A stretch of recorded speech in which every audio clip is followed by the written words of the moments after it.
Call the meeting to order for Wicomico County Council for August 4th, 2026.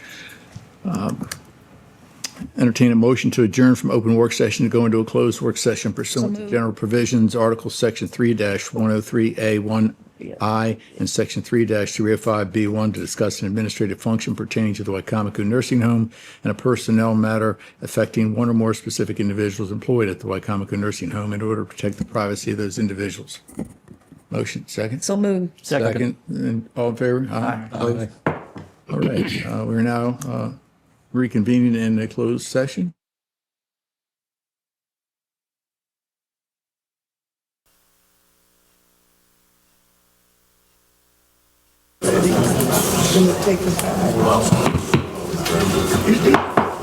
We'll call the meeting to order for Wicomico County Council, Legislative Session 2026-16, August 4th, 2026. The invocation was to be read by Reverend Hayden. He could not be here tonight, so we would have a a moment of silence for any personal reflection. So thank you.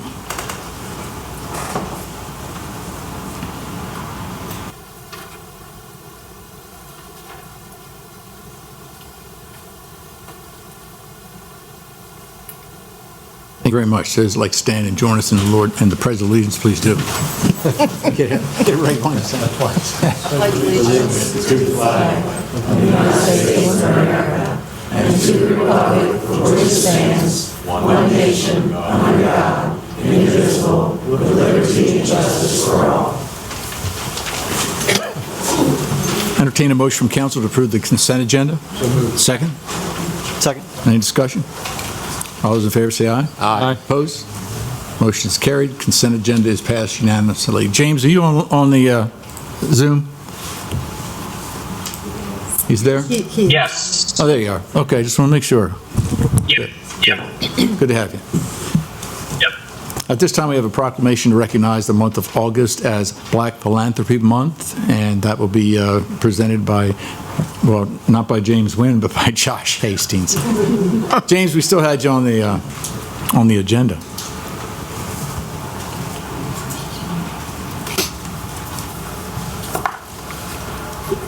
Mr. Kane, I'm not sure if anyone else is coming. Oh, there's Lori. Okay, there. That's what I was looking at. We have Ms. Lori Carter and Sonia Whitehead with us. So this is a proclamation for Black Philanthropy Month, whereas August is recognized as Black Philanthropy Month. Philanthropy Month, a time to honor the legacy, leadership, and contributions of Black philanthropists and collecting giving models that have strengthened and sustained communities for generations. Whereas Black Philanthropy Month calls attention to the rich tradition of Black generosity expressed through giving circles, family legacies, mutual aid, civic leadership, and community uplift. Whereas the Black Excellence Community Fund, a community foundation of Eastern Shore Giving Circle, is a shining example of modern Black philanthropy created by and for the community to advance equity, build generational impact, and invest in Black-led and Black-serving organizations. Whereas through grant-making, advocacy, and collaboration, the Black Excellence Community Fund uplifts initiatives that promote education, health, economic mobility, leadership development, and cultural preservation. Now, therefore, be it resolved that the Wicomico County Council hereby proclaims August 2026 as Black Philanthropy Month in celebration of the Black Excellence Community Fund and encourages all residents to recognize, support, and uplift the transformative power of Black philanthropy. Done this fourth day of August 2026, signed by the entire Wicomico County Council.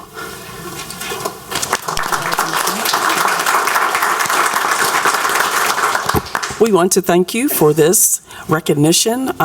It's a very important month. When I went back and I reviewed some of the numbers from August of last year to this August, across the country, we have actually raised $11.5 million going towards these initiatives. So we are very, very proud, and we're happy that Wicomico County is able to have this particular community fund in our community. Thank you. What Lori said? No. But we are proud. This is year 4. We're excited we have big plans for year 5 for the Black Excellence Community Fund, and definitely want to thank the Community Foundation for being a part of the second giving circle that they have. And so thank you very much and really appreciate the proclamation. Thank you all.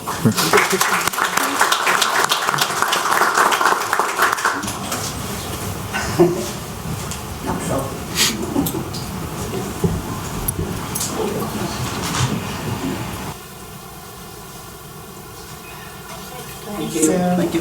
Thank you. Good.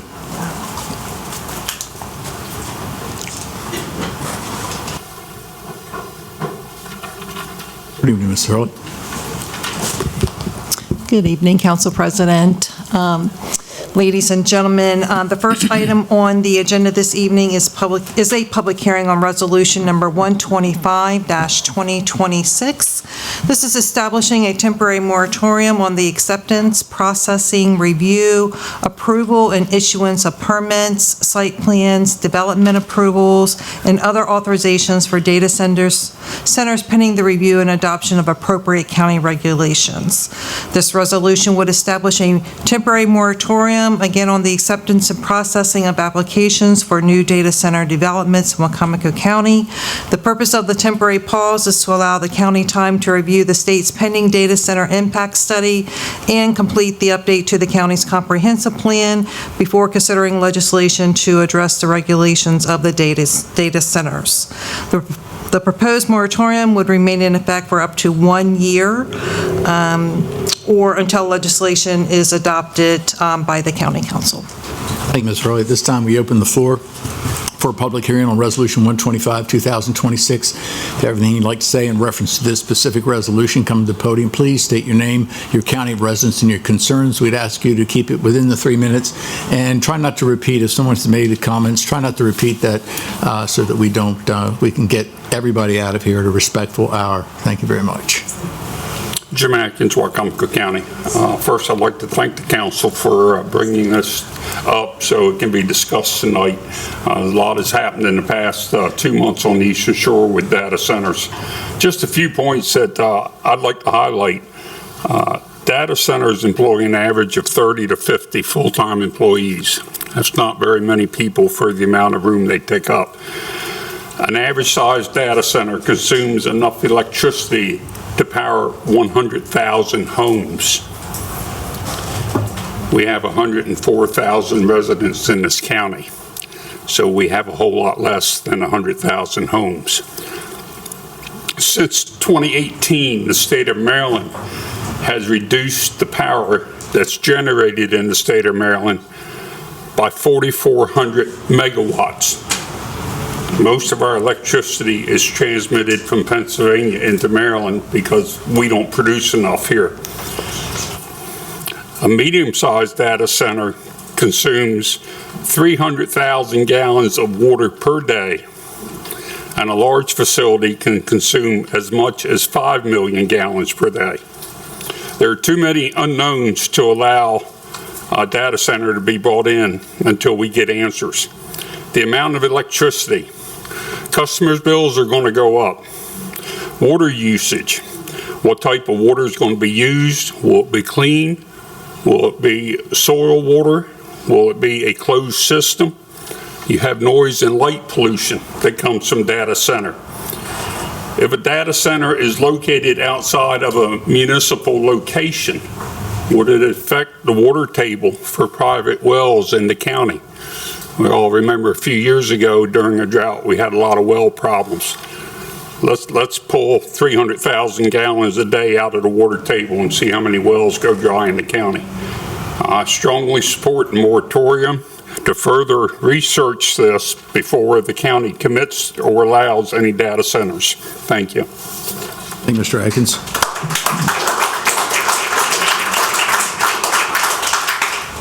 Good evening. Joe Venosa, District 7, Wicomico County. Firstly, I'd like to thank the council for taking up this issue of the moratorium.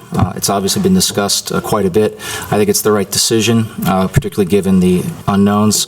I concur fully with my slightly less handsome friend, Jim Atkins, on this matter. Ultimately, what we've seen throughout the state of Maryland, regardless of your political views or ideology, is that rural areas tend to get shafted by the state when it comes to the policies of data centers. This is true across Western Maryland, and it's true on the Eastern Shore. We simply do not have the political and financial power to fight back. And again, I say that earlier about regardless of your political views, because I think this is an issue that unites a lot of us, regardless of what party we identify in and where we live.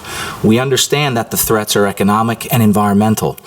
My concern is what happens after this moratorium, because I have a fear that if certain people are elected next year and they happen to control the council, they will push for data centers after this moratorium. So I'm encouraging all people who are running for office as candidates to publicly pledge where you stand on the matter. Like Mr. Atkins, I'm fully against data centers even after this moratorium ends because of these threats. Yes, we can't say no to progress, but this is not progress. This is exploitation through big business in the guise of fancy infrastructure. It's not going to help us. It's not going to help Wicomico County, and it's going to make our affordability crisis even worse. So please, thank you for going through with this, and let's hope it continues on beyond 1 year. Thank you. Thank you.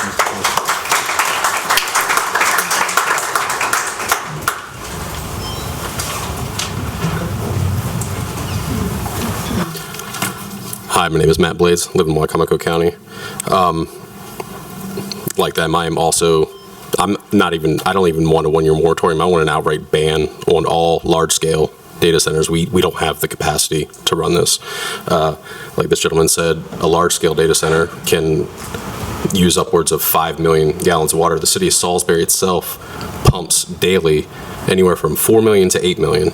So one building or one cluster of buildings can use an entire city's worth of water. We don't have that capacity. You'd have to double the output from the water treatment plant. Who knows if it's even going to go into the wastewater system or if it's just going to get dumped into a river system and totally screw the entire ecology of that area. And for what? Like for AI, half the videos you see on the internet nowadays, you can't even trust if they're real or not. Half of it's used for nefarious purposes. Another issue is that a lot of it is being used to house video surveillance from ring systems, flock surveillance, all for police or ICE to be able to go and search anyone here and figure out where you've gone your day-to-day without a warrant, without a court order, or anything like that.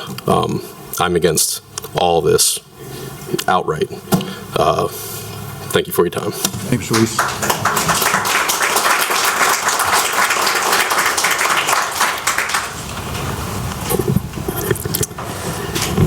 Good evening. Carol Donahue, Board President of the Wicomico Environmental Trust, 1001 Lake Street in Salisbury.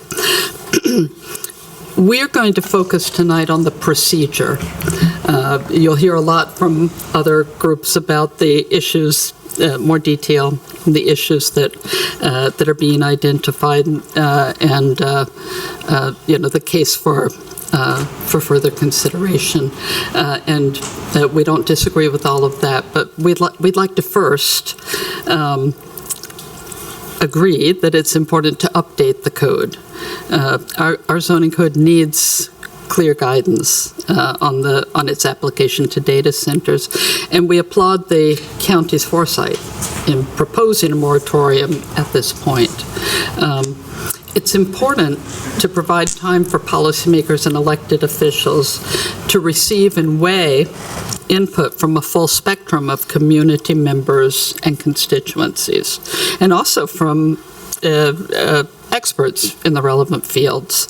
A full analysis of data center zoning involves both technical and policy questions, and not only the natural resource and other environmental issues that WET focuses on as part of our mission, but also other community issues, including the best use of our limited remaining industrial land, the feasibility of locating data centers adjacent to residential communities and other businesses, the financial implications for the county and its residents.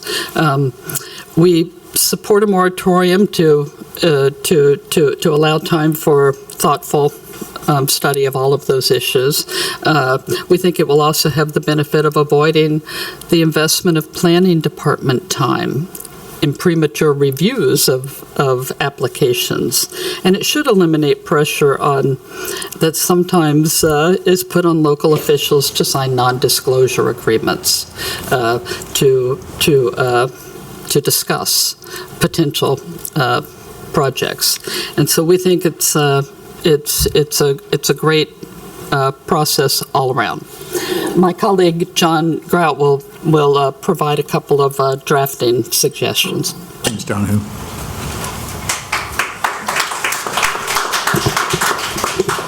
My name is John Grout, and I live in the county. And again, as Carol said, I am speaking on behalf of the Wicomico Environmental Trust. And it's evident already that WET strongly supports the adoption of a moratorium. We also appreciate the plan to consider data center issues in the comprehensive plan update process that will be concluded next year with a public hearing on the draft prepared by the Planning Department and the Planning Commission. And given the breadth and complexity of the issues, we believe it would be productive to develop some additional earlier opportunities to hear and consider input along the way. For example, if both the county and the city pass moratorium provisions, a cooperative effort, or even an ad hoc task force to analyze common issues could provide efficiencies and promote coordination as appropriate. To expedite consideration and passage of a moratorium, we recommend that the council adopt a separate companion resolution asking the department and the commission to develop a process to develop this goal of gathering information and cooperation with other entities, especially the city of Salisbury. Thank you. Thank you, Mr. Grout. Good evening, Joe White, Parsonsburg. I want to start off by saying I support the one-year moratorium for the data centers. The ask is similar to what the gentleman who just spoke before me said, is a moratorium with a purpose. The purpose needs to have some goals laid out as far as when reviews would happen and how the public could have input. No matter how you feel about data centers, there are several factors that should be addressed. Electrical needs are the ones that people talk about the most.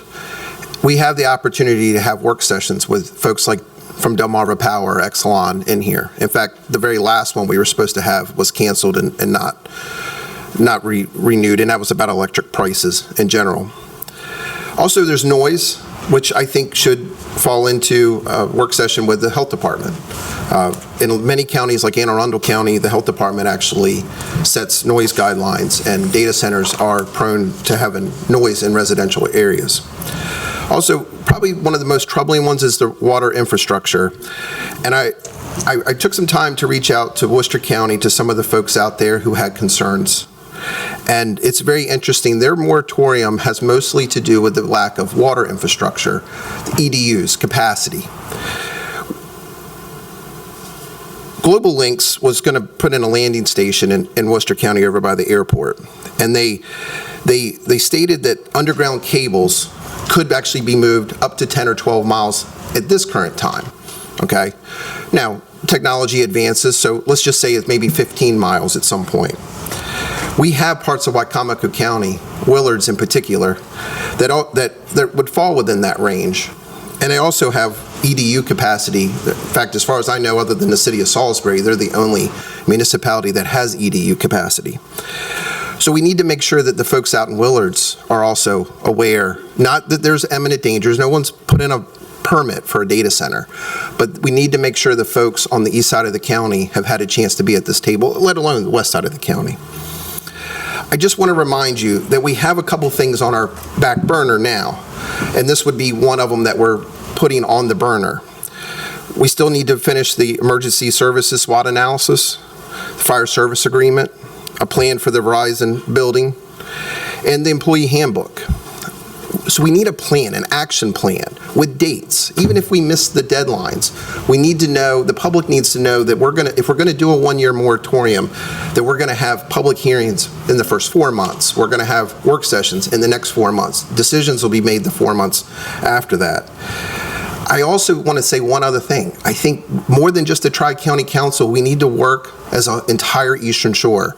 We need to work with Caroline County, Talbot County. We're a bit better as a collective than we are as one county. Thank you. Thank you, Mr. Wright.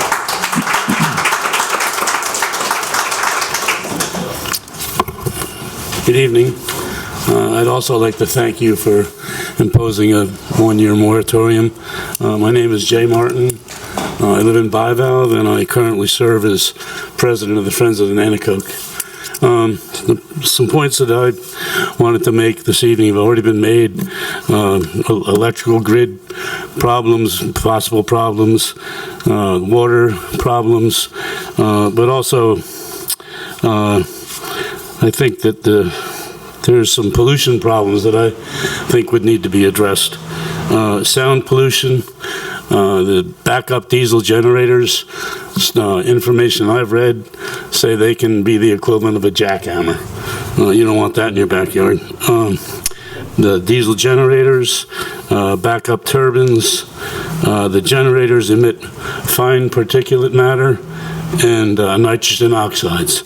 Light pollution, high input security fixtures, acres of parking lot lighting, and continuous perimeter illumination.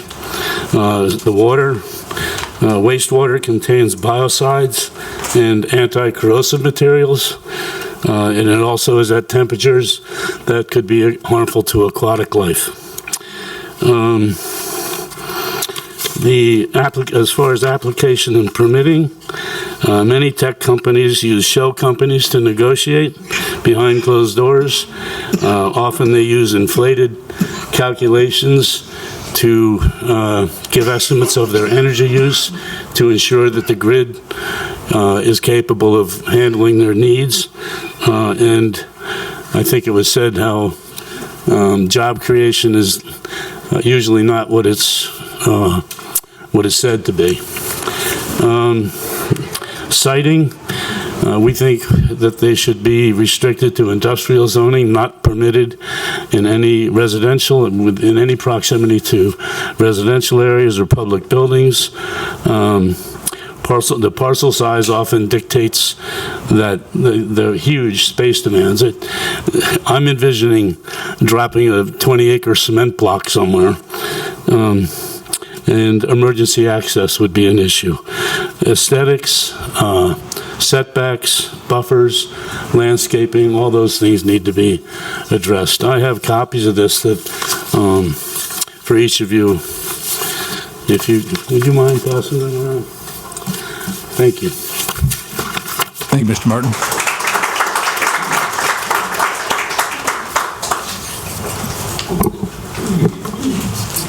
My name is James Darlene from Wicomico County. I support this establishment of a moratorium. Within the last year or so, there was some discussions that came before you about using dredge to generate, carbon credits.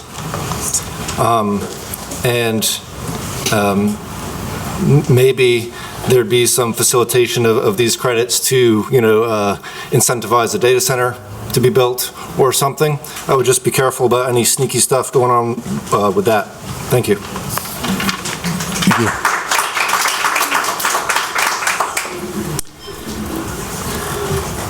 Hi, my name is Maureen Lato-Brewster. I'm a Wicomico County resident. I'm speaking today to support a moratorium on data center construction in Wicomico County.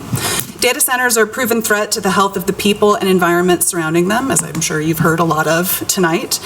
These structures require vast amounts of power and water to operate and maintain servers at the optimal temperature. Amazon reported that its data centers used 2.5 billion gallons of water in 2025, while the International Energy Agency estimated that data centers use as much power as 100,000 households. Data centers used 4% of U.S. energy as of 2023 and could use as much as 12% by 2028, according to the Lawrence Berkeley National Laboratory. There are high human costs associated with data centers. Residents in Prince William County, Virginia, which has over 50 data centers, report increased noise and light pollution disrupting their daily life and sleep. One resident called it like living in hell.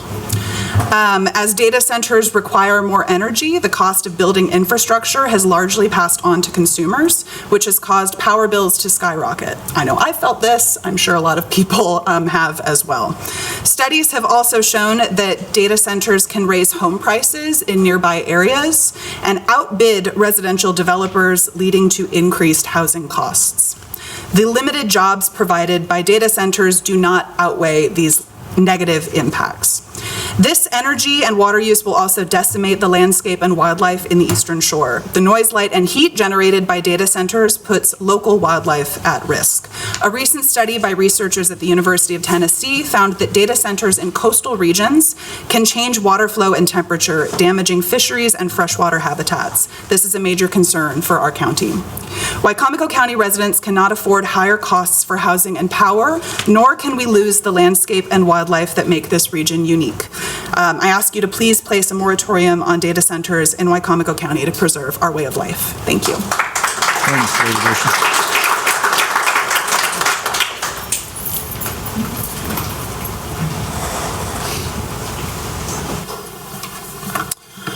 Good evening. My name is Ross Evans. I'm a District 7 resident and candidate for office coming up in the upcoming election. No candidate. I'm a resident of District 7, though I personally feel that there's going to be a lot of geographical challenges that will ultimately curtail data center development. On the shore, I do commend the council for considering this moratorium. I think that a thoughtful pause and being intentional around their development here in Wicomico County is very important, much as Mr. White mentioned earlier, and a lot of my earlier comments have been already stated, so try to be respectful of everyone's time. I really just think that intentional planning as we get into the comprehensive plan next year will be very important, and we want to make sure that we're not putting legislation in place long-term that is anti-opportunity or anti-investment for our county and its residents. So just want to, again, commend you all for considering this moratorium, and do think that it is important to be very intentional as we approach such a sensitive topic. Thank you, Mr. Evans.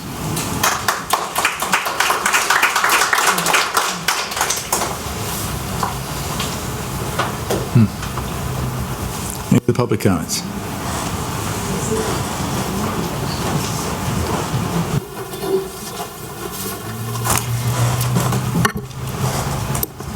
Hello?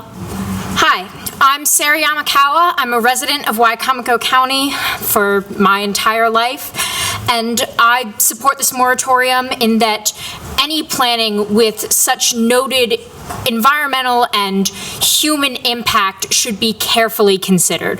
I personally am against data centers altogether, but if we were to implement one with new information on the way that we know is on the way, we can't rush through things just to try and speed up industry.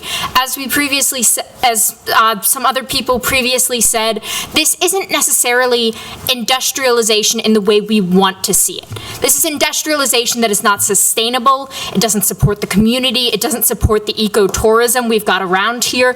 It doesn't support what we've built.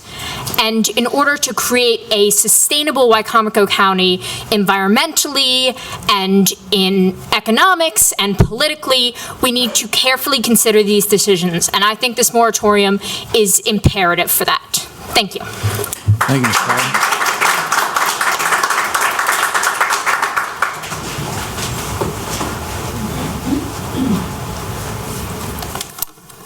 Can I just say, hats off, she just graduated from high school. Come on. Well done you, Sarah. Now I have nothing to say. Good afternoon, or good evening. My name is Monica Brooks, President of Wicomico County NAACP. We did already submit a letter last month in regards to the data centers, but I did also just want to share for public's sake, yes, we are certainly in support of the moratorium, but we're also believing that once that opportunity to really deep dive on what all is encompassing with these data centers, we're going to get to a point where this just isn't going to happen. And it's not going to be bad for this community. We have already seen what happens when industry gets out of whack and how that affects us, especially those of us who are on well water, those of us who are concerned about not even just contamination, but also loss of water. I know some residents that have had to redig their wells multiple times just because of the large concentrated animal feeding operations, the CAFOs, in the community. So we don't want to put our citizens in that position. The jobs that, because we've been researching this even since this letter, the jobs that come are not long-term. There's a lot of front loading of tons of jobs in the beginning, but it's not something that truly benefits the community over time. And at the end of the day, rural communities are always targeted by big polluters. So let's not be one of those that welcomes them in, but let's do what's best for our community. Thank you.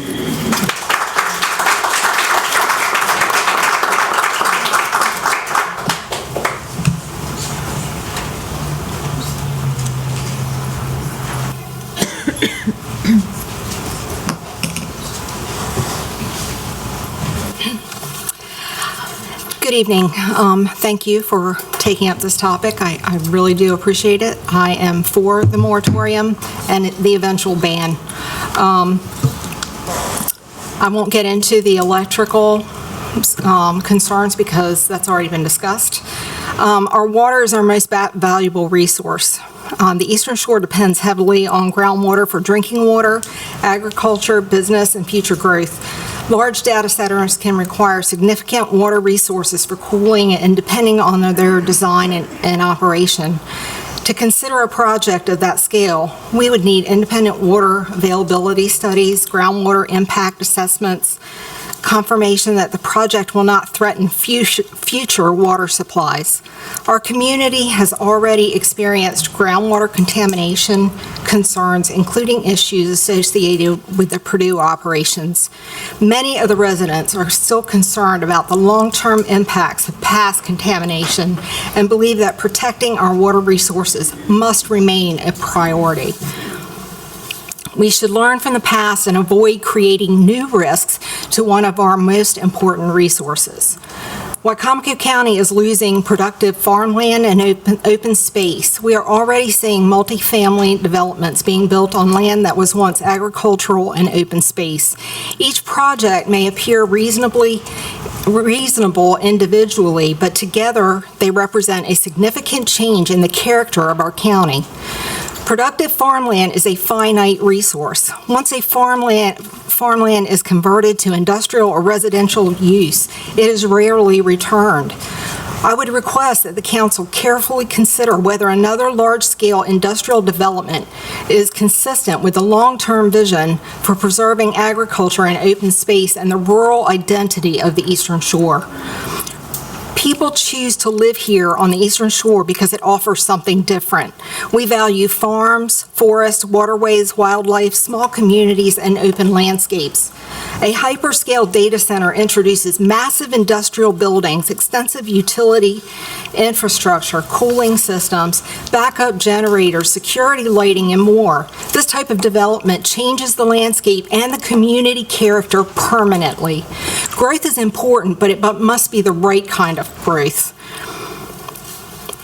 This type of project is not a this project is a 24/7 industrial operation. We're concerned about continuous equipment operation, cooling systems, backup generator testing, industrial lighting, increased traffic, and long-term visual and sound pollution impacts. The county should carefully consider how this project will affect nearby residents and communities. Every generation makes decisions that determine what the future generations inherit. The Eastern Shore is special because we previous generations protected its farms, its waterways, its open spaces, and communities. We have a responsibility to do the same. Thank you. Please take the time to fully evaluate whether this type of project protects the interest of the people who live here. Please protect our water, our farmland, our open spaces, our infrastructure, and our quality of life. Thank you.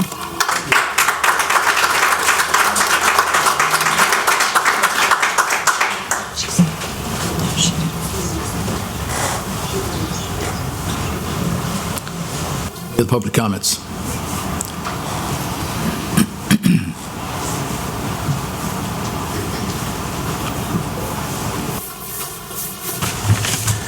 Good evening. My name is Mike Perensky. I'm a City of Salisbury resident and a member of the Salisbury Planning Commission. One of the issues on the agenda tonight is Fire Service Chiefs Fire Association. Mr. Brunski, would this be in reference to this resolution? It will be, absolutely. Okay, thank you. Just want to make sure. Yep. Can I get 5 seconds back on my time? You can feel free. So data centers and have a complementary feature, which is a battery energy storage system. These are highly volatile and very dangerous parts of the data center infrastructure. The way that fire departments protect and manage those fires that involve lithium-ion, other types of batteries, including lithium-ion batteries, to me seems like a very complex issue. I don't quite understand it. But what I want to say is that the county, large portions of the land area of the county are served by volunteer fire departments. So it's incumbent upon, regulators as they draft code, if they go down that path, to also ensure that the county is adequately prepared and equipped to handle this risk. You put a lot of lives at risk when you have unmitigated fire. So I just want to ensure that the county is considering that. And if the county is expecting City of Salisbury to cover fire service for these facilities, it's important that that issue is addressed in a public way, and that both city and county residents have a chance to weigh in on that. I would hate to see decisions made in this room among this body have a major impact on fire service operations for the residents of the City of Salisbury. And I just want to make another note. We have such a fatalistic view of tech. Tech is encroached on every aspect of our life. We have an app for every aspect of our life, whether you're trying to sleep or you're trying to get pregnant, which I'm not, by the way.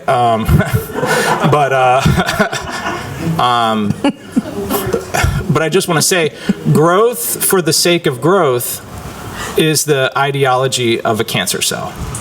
It just extracts, it preys on, and it feeds on its host. Edward Abbey coined that phrase, and I think it's very applicable to both the culture and the resources on the Eastern Shore. So, thank you. Thank you, Mr. Brunski. Any other public comments? Seeing none, that concludes the public comments for Resolution 120. Yes, sir.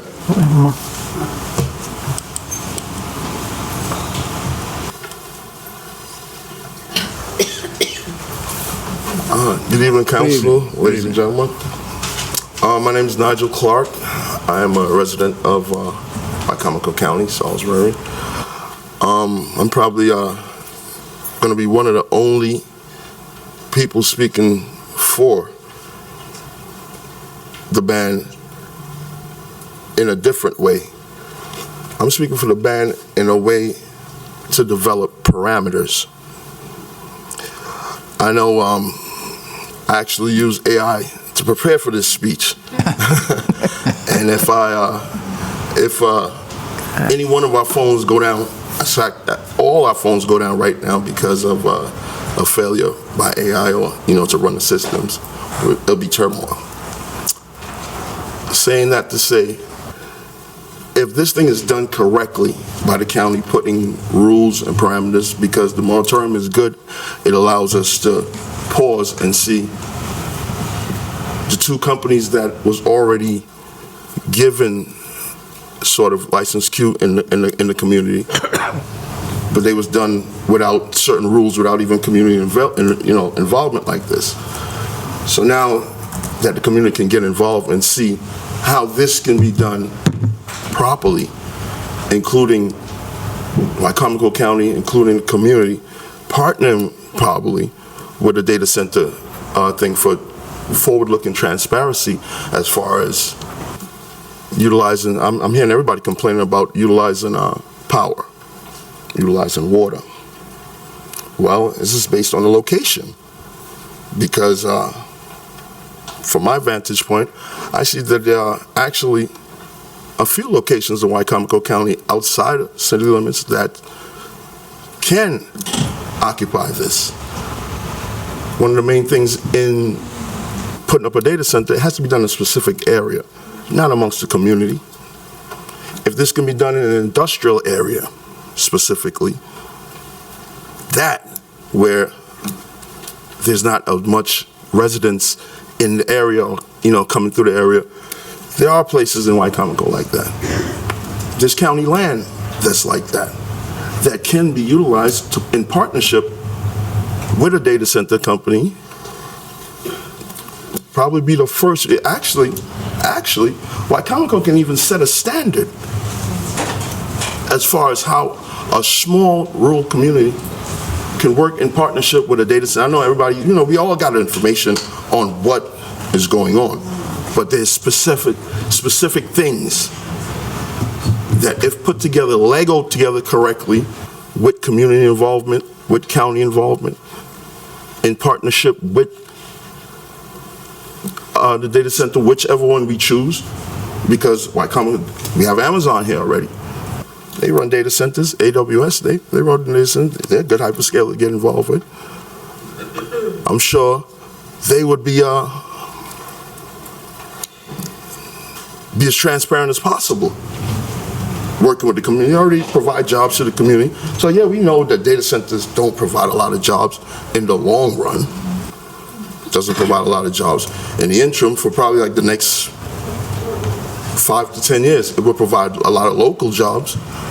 And then for the long run, this is what benefits really is the county, based on the deal that it sets for the data center. Thank you, Mr. Brunski. Appreciate it.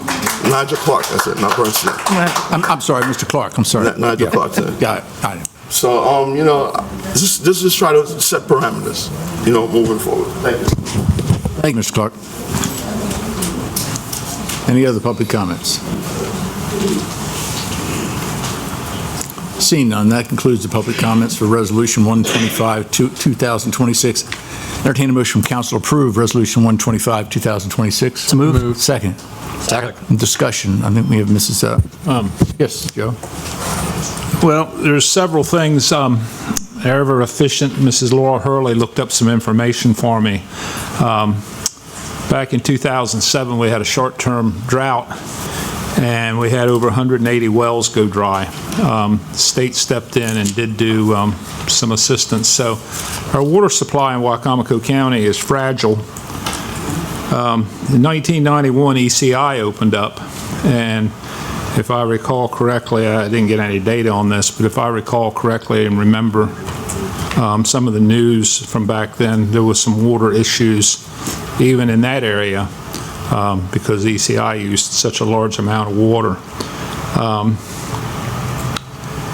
There's two fears here. One is we're experiencing this now with the state overriding our planning and zoning laws that we have. So these messages need to really go to our state legislators, not just locally, but all over the state. Because a lot of the stuff we do on this council can be overridden by the state.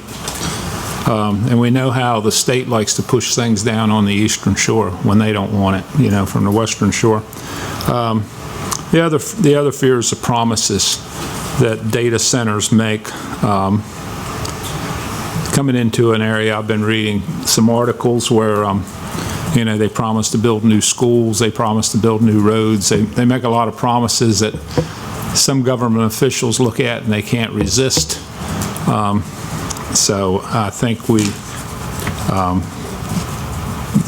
most of this body's going to be gone in a couple, 3 months, and there'll be new people sitting up here. I hope they have we've heard from a couple people that are running tonight. I hope they have the foresight to support hopefully what we do tonight. But I'm going to support this moratorium,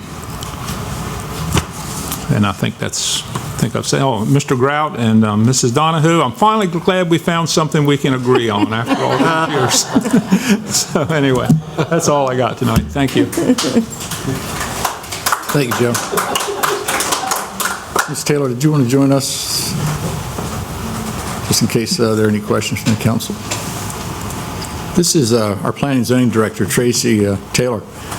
We're very fortunate in Wicomico County because you have absolutely the very, very best planning and zoning director in the state of Maryland, if not the country here. I say that in all honesty, not just because of her knowledge, but the fact that I've never met an individual and a government official that actually reacted to public opinion and tried to do the best and to be as fair as possible to everyone in the community. She does a great job. And it's created a lot of angst, but I know that you're used to that, right? I am. Any comments that you'd like to make? Well, I've been listening intently to all the comments tonight, and I've made diligent notes. Obviously, I don't pretend to be an expert on data centers at this point. I don't think any of the planning directors that I've been meeting and speaking with consider ourselves experts, but we are working together. I think a comment was made earlier about extending our collaboration beyond this county. I do that as planning director. I meet pretty regularly with other planning directors on the shore, and especially the lower eastern shore. We have met on this issue. 2 weeks ago, MACO has been very active, and 2 weeks ago, the MACO affiliate, we met for 2 hours. The primary topic of discussion was data centers and getting up to speed on what every county is doing. We know that there'll be a report coming out in September on data centers from the state, so it seems appropriate that we would wait for the results of that report. But in addition, and as was mentioned by Councilman Holloway, I fully expect that there will be legislation introduced this next session. I'm not sure which way it will go, but we have already been warned through MACO that a complete ban is likely out of the question. We will end up in a lawsuit if we attempt to go that direction. So I do think this moratorium will give us some time to thoughtfully consider regulations, as has been stated tonight. And as you all know, we have just started our comprehensive plan update. We're getting ready to get our website up and running and our community survey and the like. We definitely want to incorporate some policies and some thought process into the comprehensive plan, which will then ultimately be followed by our comprehensive rezoning of our ordinance, which was adopted in 2004. I feel very confident that given the year, will give us ample time to make these considerations, hear from the public, and come up with a draft that will be suitable to the community. Just so the public's knowledge too, because this is exactly what Joe was talking about, a very brief overview of what has happened in Wicomico County in reference to planning and zoning ordinance, period, as well as solar farms, solar panels. Yes, of course. So I will even take it back a little bit further into 2011, 2012, when the tier law was passed. The tier law was, whether you're in support of it or not, it was a de facto downzoning for our A1 district. It limited all parcels of record as of July 1, 2012 to 7 lots, minor subdivision. So we are dealing with that. So we have very few tier 3 areas, which are the areas that we can develop in the county on private well and septic. So that was sort of the first impact to our zoning, unless you go back to all the way back to the critical area law. And there's arguments, of course, environmental reasons why a lot of this was done, but I do need to make the point that that was de facto down zoning to our A1 district. In addition to that, more recently, we've seen the solar legislation, which preempted our ability to do anything about solar. The solar regs were drafted. They overrode our local regs. In addition to that, the state law stated that our priority preservation area, which in our case is our entire A1 zone, that there could be up to 5% of our land that could be dedicated to solar, which is a huge number given the amount of acres that we have in the A1 zoning district.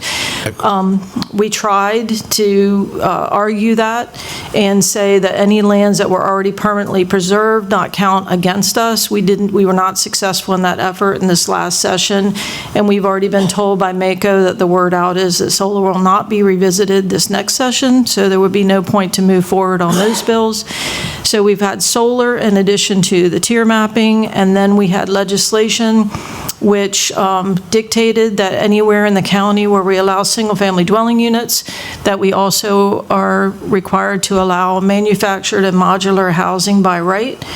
And then we were also, as one of the items that's coming forward is in the next, it was introduced at last council meeting and it'll be on next council meeting, is the accessory dwelling unit provision, which means that you're allowed to have accessory dwelling units by right anywhere where single-family detached dwelling units are allowed. In addition to that, we have another one that'll be coming before you, and that is the vested rights. It's called the Housing Certainty Act, which changes our vesting rights period, and we will have to put some new definitions in our zoning code about substantially complete applications, and it will change our vesting rights period, which now is 3 years. We have to change that to 5 years, so that will be coming forward as well. So it's been, I probably haven't mentioned all of them, it's been quite a bit, and I fully expect that there will be some legislation coming this session regarding data centers. What that might be, I don't know. And it's really not whether the local jurisdiction is in favor or against it, or the citizens are in favor or against it. It's a matter of the state of Maryland, as Joe said, eliminating local autonomy. We have the privilege to make those decisions for ourselves based on community input. Yes, it is preemptive legislation, which means it overrides our local zoning. We do not have a say in that. And even if we didn't change our zoning code, we'd still be bound by it because it's state law. I think a lot of counties are aware of this as well, and that's why there's so many counties that are looking for moratoriums at the time so we can get everything in order. Correct. Any questions, comments? Josh? You first. You guys figure. I've got a larger one. Just go ahead, Jeff. Go ahead, Jeff. You can go. Okay. I just have a comment. One of the things I heard tonight at the podium was the words quality of life. Whether you're from here or a come here, you live here with a certain expectation of a quality of life. I think we all remember the DAF tank, biorefinery, or the Jeep event up in Del Mar that didn't go as well as everybody thought it would. Did not have a good positive effect on our quality of life. And Tracy, I just want to say thank you for having the back of the county in trying to preserve our quality of life. Thank you.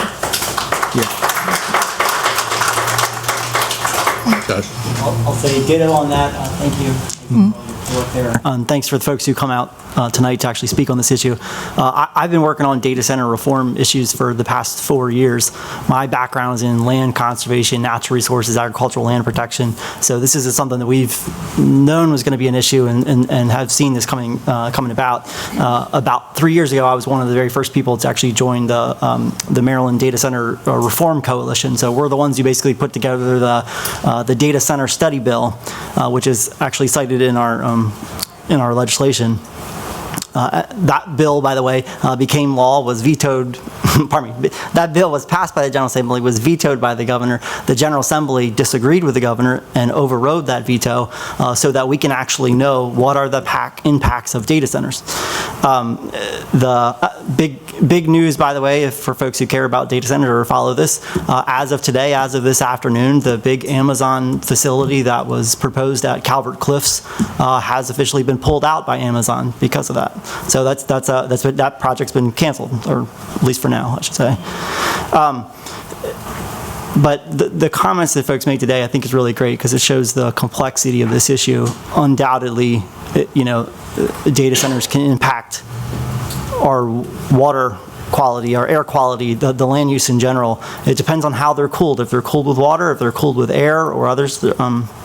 But I think the challenge, I think, that all of us are kind of trying to figure out is how do we navigate allowing the adoption in the right places. And we are currently going through the county comprehensive plan. I think that's a great way to try to figure out how to address that.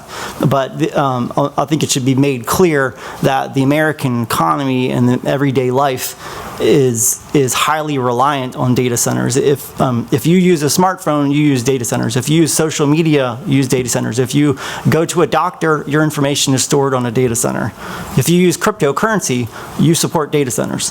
So, in fact, there's actually, folks, I'm not going to pull them out, 2 people in the audience today who made flyers to tell everybody to come out today because data centers are bad. And so they said, so they went to AI, they used artificial intelligence, which, by the way, is data centers. They used AI to create an image to tell everybody, to then how bad data centers are, and then posted it on data centers. And I say posted data center, I mean they posted that AI-created data center-made image on social media. Social media is data centers. And I'm not calling that out. I say that is. That's the modern world we live in, right? If you use a credit card, any kind of this, all of this is all backed up on data centers. So the question is, how do we figure out, how do we address this in the right way? So, and by the way, the biggest issue I hear the most from folks these days is their freaking electricity bills are way too high. Their bills in general are too high. Energy prices energy is directly impacted by data centers. That is the biggest reason why your electricity bill has jumped up, is because of a data centers. And in fact, by the way, a fun stat on that, just one person creating a little data center, one person using a data center, one person creating a AI image, which the county, Wicomico County, we do it all the time. You can see you look up any Wicomico County thing on social media, you're going to see AI generated image, right? That AI generated image, just one single image, is about using your microwave, the energy about equivalent of using your microwave for about 5.5 seconds. A standard 5-second AI video, which, by the way, folks create like 10 or 15 of these a day. Just a standard 5-second AI video is like having your home microwave on for an hour straight. So the energy consumption is absurd. The state of Maryland is trying to address that by saying bring your own energy to this, if you're going to have a data center. But I want to bring context to that, because this is not just an issue that the energy part of it, it's not just about what affects Wicomico County. If they build data centers in anywhere within the PJM grid, which that's the Pennsylvania, Jersey, Maryland grid, which is actually not just 3 states, it's 13 different states, 67 million people. If any data center is built in Virginia or in New Jersey, that impacts our energy prices, what we pay eventually in our energy bills. So I just want to say, I appreciate everyone thinking this through, because this is a bigger issue. I encourage everyone who's attending to show up to the county comprehensive planning processes, which this is not a one single event, this is going to be an ongoing process, and make sure that if we ever do have data centers in Wicomico County, there's 50 currently in Maryland, by the way. If we ever do, we need to make sure that, that they have as minimal environmental impact as humanly possible, but we really need to acknowledge how potentially dangerous this could be to our environment. So I'll just pause there and say thank you. Okay. I'm glad I went before him. Right? Jeez. Any other comments? No, I'd like to just briefly say, similar to what Josh just said, that whether or not this moratorium were to pass, it's still going to take quite a while for Wicomico County to work through the processes. So we appreciate everybody coming out here tonight, away from your friends, your family, and being here to share, your opinions with us tonight. Keep in mind that you can do that through emails and future public hearings as well. That will certainly be, afforded you the opportunity. I had one question for you, Tracy, which Mr. Brunski, not Mr. Clark, but Mr. Brunski did state about the fire hazards. I'd never heard that aspect in all of what we've been reading and learning about. The fact of the potential fire hazard from these and whether or not our county would even be able to handle such an operation. Is that something you've come across yet? I had not. We had come across the battery issue, but hadn't related it to our ability, if there was a fire, our ability to serve that and our infrastructure needs. So I have added that to my list of all the other things that we need to consider. I have on here fire as another hazard to consider. John. I thought it was a good point. I think we have, in the past, that's been addressed with some of the battery issues on the solar fields. Yes. Yeah. Mhm. And that's why I was familiar with it. Once he said that, I was like, that's a good point. I'll add that as well. Yeah, I thought it was a very good point. Any other comments? Jeff, you have any more comments? I just thought I'd ask you twice, 3 times. All those in favor of Resolution 125, 2026, say aye. Aye. Opposed? Aye. Motion is carried. Resolution passes unanimously. Thank you all. Thank you. That's all I have, Mr. President. Good evening, Mr. Benson. How are you? Good evening, Mr. President, County Council. We have 3 public hearings. The first public hearing is on Bill number 2026-05. It's an act to amend Chapter 39 of the Wicomico County Code to recognize the Wicomico County Fire Chiefs Association as a countywide organization representing the fire chiefs of the volunteer fire departments providing fire protection and emergency services within Wicomico County, and provide for its participation in discussions and negotiations concerning countywide service agreements and policies. Again, it's here for a public hearing tonight. Thank you, Mr. Benson. This time we open the floor for public hearing on legislative bill number 2025-05. If you have any comments that you'd like to make in regards to this specific resolution, or legislative bill, I'm sorry, come to the podium, please state your name, your county of residence, and your concerns. Good evening, Robert Taylor, county resident. This bill is frankly unnecessary and inappropriate, and let me explain. But before I do that, I would also ask that the council explain why it is even being brought forward. It's not been discussed, as far as I know, at a work session, so we have no idea why anybody thinks it's necessary or appropriate. Now, what it does is it would give the volunteer fire department chiefs a seat at the table for negotiation of any fire services agreements, primarily with the city of Salisbury. That's the big fire service agreement, as we all know. And that's just totally inappropriate for them to have any special status in that negotiation any more than it would be for the city of Salisbury to have a special seat at the table when the discussion is, how is the county going to fund the volunteer departments? So essentially, it's really an absurd public policy to do that. It's unnecessary because the chiefs, and anybody else for that matter, me, you, or the guy behind the tree over there, can make any suggestions that they want to about anything you're negotiating. And they normally do that. They did it this past year. The volunteers actually asked for more money than what the executive was appropriating or putting in the budget, and she turned them down. They wanted special funding. They didn't get it. I mean, I'm not denying that the volunteers should get more money. I think they should. But they should not have any voice in what is going to be paid to the city of Salisbury for its fire service. And I would point out that the city of Salisbury services a large area outside of the city. Probably, the chief, I think, was here earlier, roughly half of the outside the city fire calls are handled, and EMS is handled by the city of Salisbury. Goes all the way down to Nistdale, doesn't it, Mr. Merritt? I think.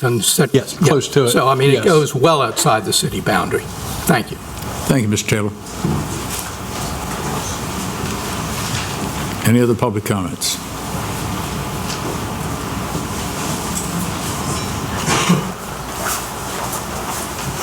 Councilwoman?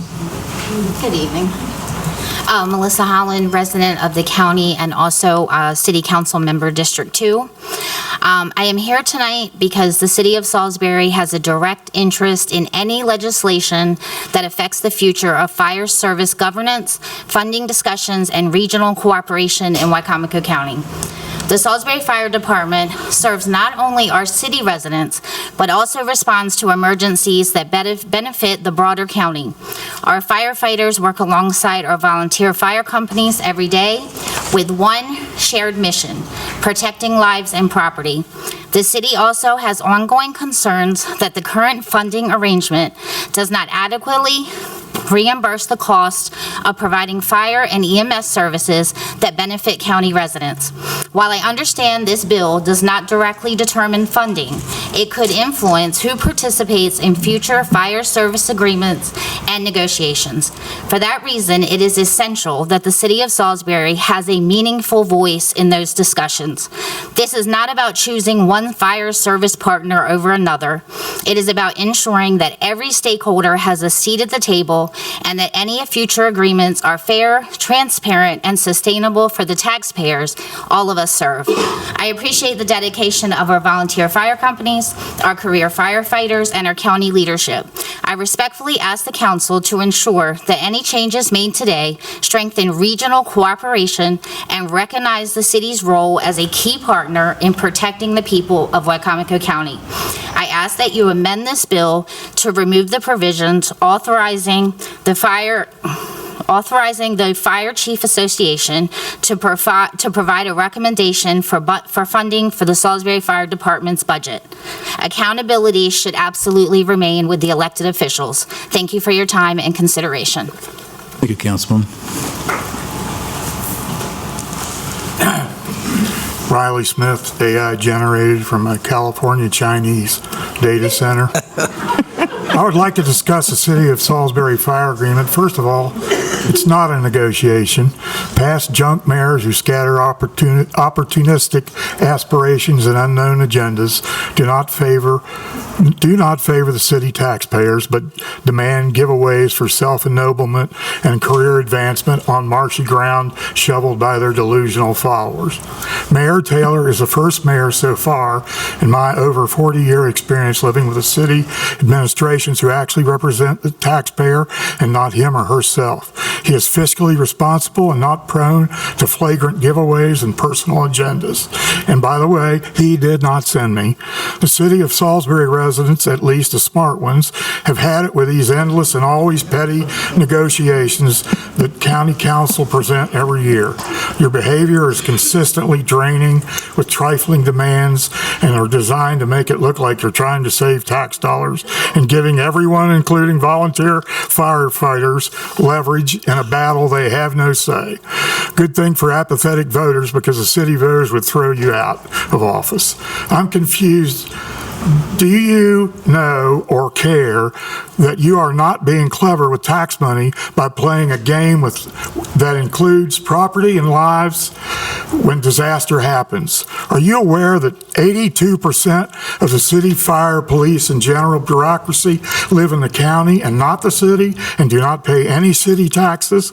I repeat, they contribute zero financial foundation for city operations, yet personally benefit greatly with jobs, salaries, and benefits.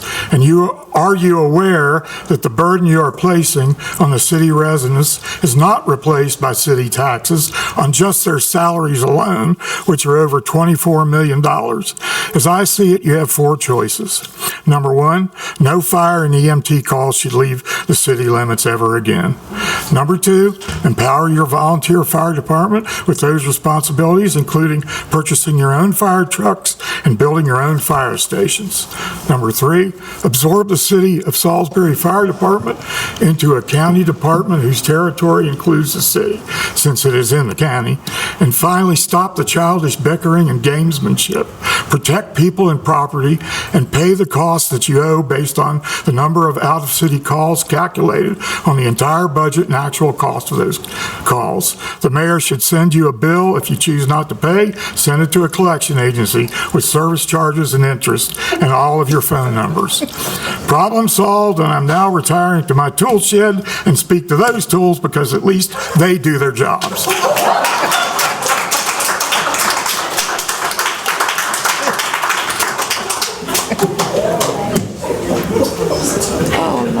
Hard act to follow.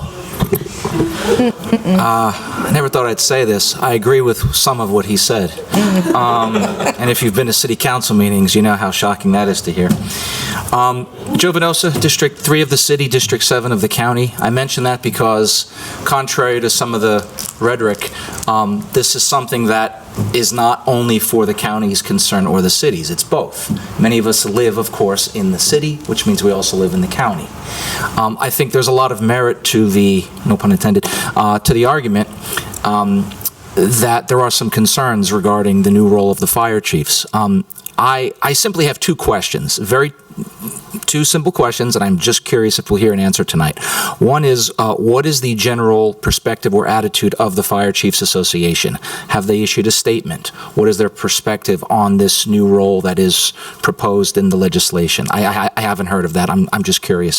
Second question is, do we run into any legal snags over this? Because if this does affect actual negotiation and finance, I'm curious if that comes up with anything that's in the charter. So those are my two questions. I hope we can answer it and find some common ground. Thank you. Thank you, Mr. Venosa.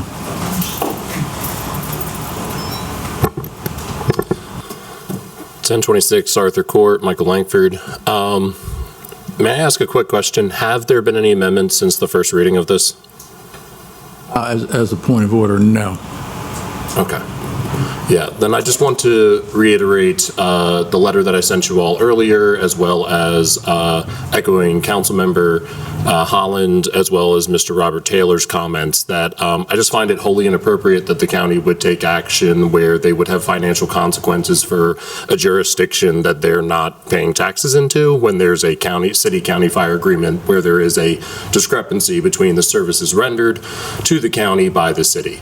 I just think that while this is slightly adjacent, I think it connects, and it is very concerning to me to see the Fire Chiefs Association. We don't know, echoing Mr. Venosa's sentiments, we don't know their interest in how they would approach negotiations, and if that would further mire us when we can't get the simple agreement of services rendered should be services paid. I really think that that's how the county in general does business and would like to do business and should, moving forward with this county fire agreement. Thank you. Thank you. Any other comments?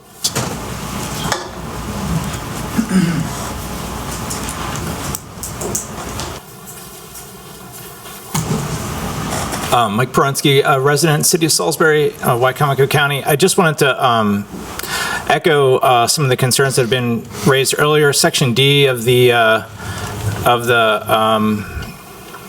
bill here is the most concerning section.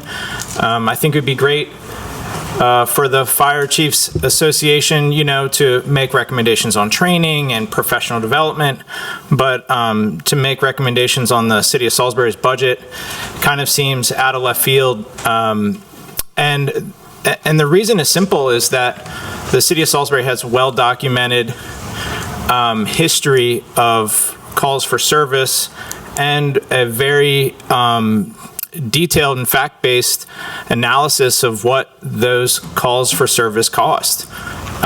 So, the idea that services rendered to areas outside of the city don't warrant compensation for those services, or that we're limited by some sort of recommendation, doesn't make a whole lot of sense as a city taxpayer.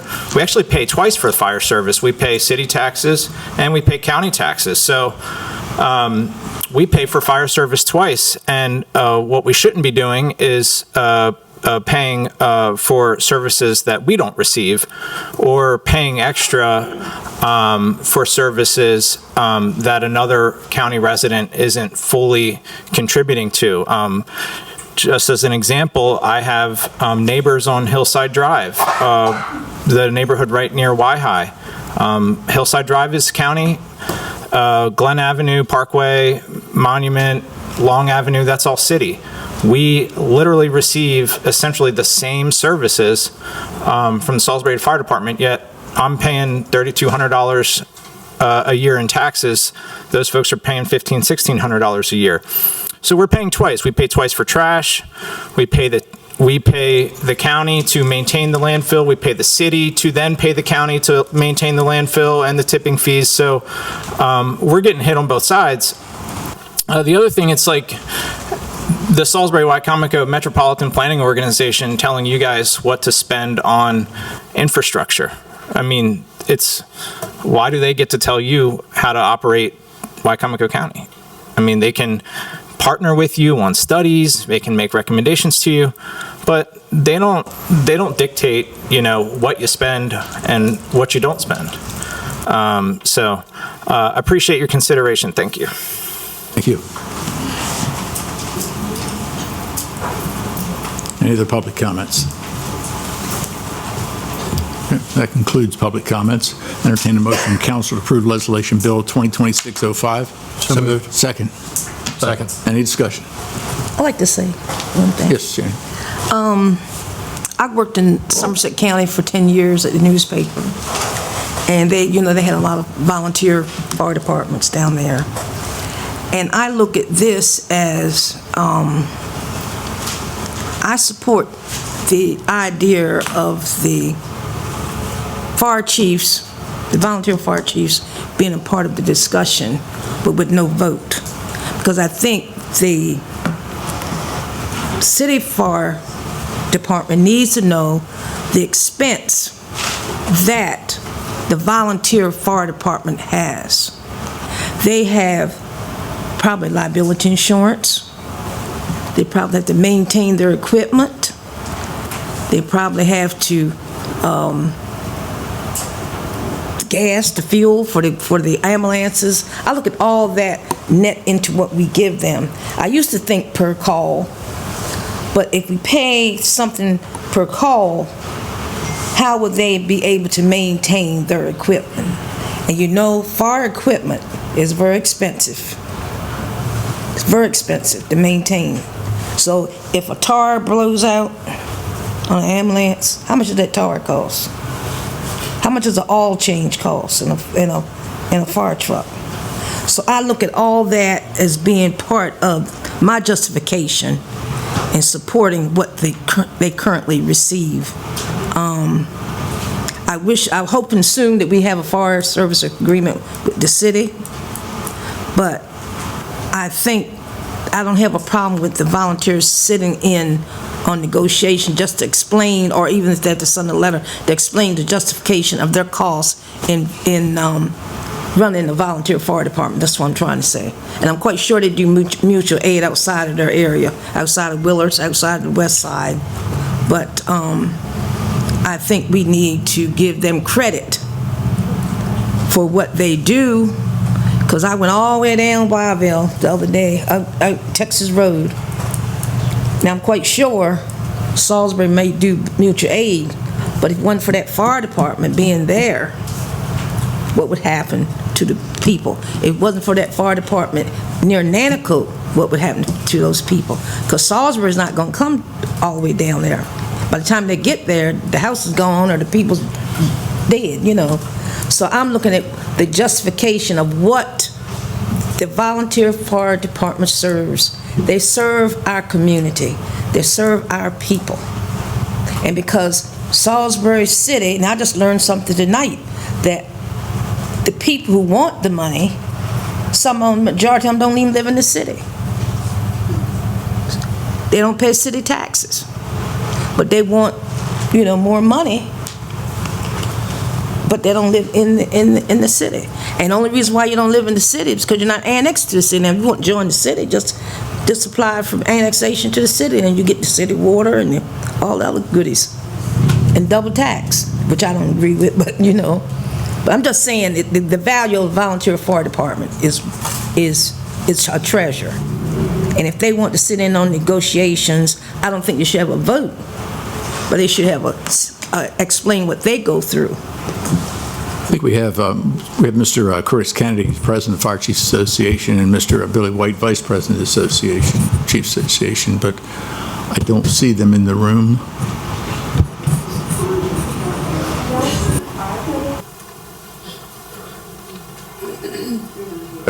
All right, we wanted to give them the privilege to be here tonight. The only thing I would say is with Mr. Taylor's comments earlier, asking why are we doing this, it's actually a more formal process that the council felt was necessary to recognize the volunteer group. They're there and they meet on a regular basis, but there's been very limited input on what they have to say in reference to a lot of the processes. A good part of this recognition of them is also in the legislative bills to make sure that the executive branch welcomes them and introduces or engages them in the budget process, and that's part of what this bill will do. That's probably a given that will happen, but it sort of codifies that. Yes, Joe? You done? I'm done. Oh. Well, I'm glad you asked why. So, and I've not heard from the Fire Chiefs Association, and I've been to the Firemen's Association meetings. Did they request this to be done? Who requested this to be done? Yes, they did. They did, okay. Did. Yeah. But we've not had a work session on it. We had the introduction of it, the legislative earlier. I mean, should not we have a work session on it? So, and I guess my other point is the county executive in the last budget funded the 3 stations in Salisbury the same amount that they paid the volunteers. Isn't that what we did in the budget? I was correct on that, correct? So I guess it's called the Wicomico County Fire Chiefs Association.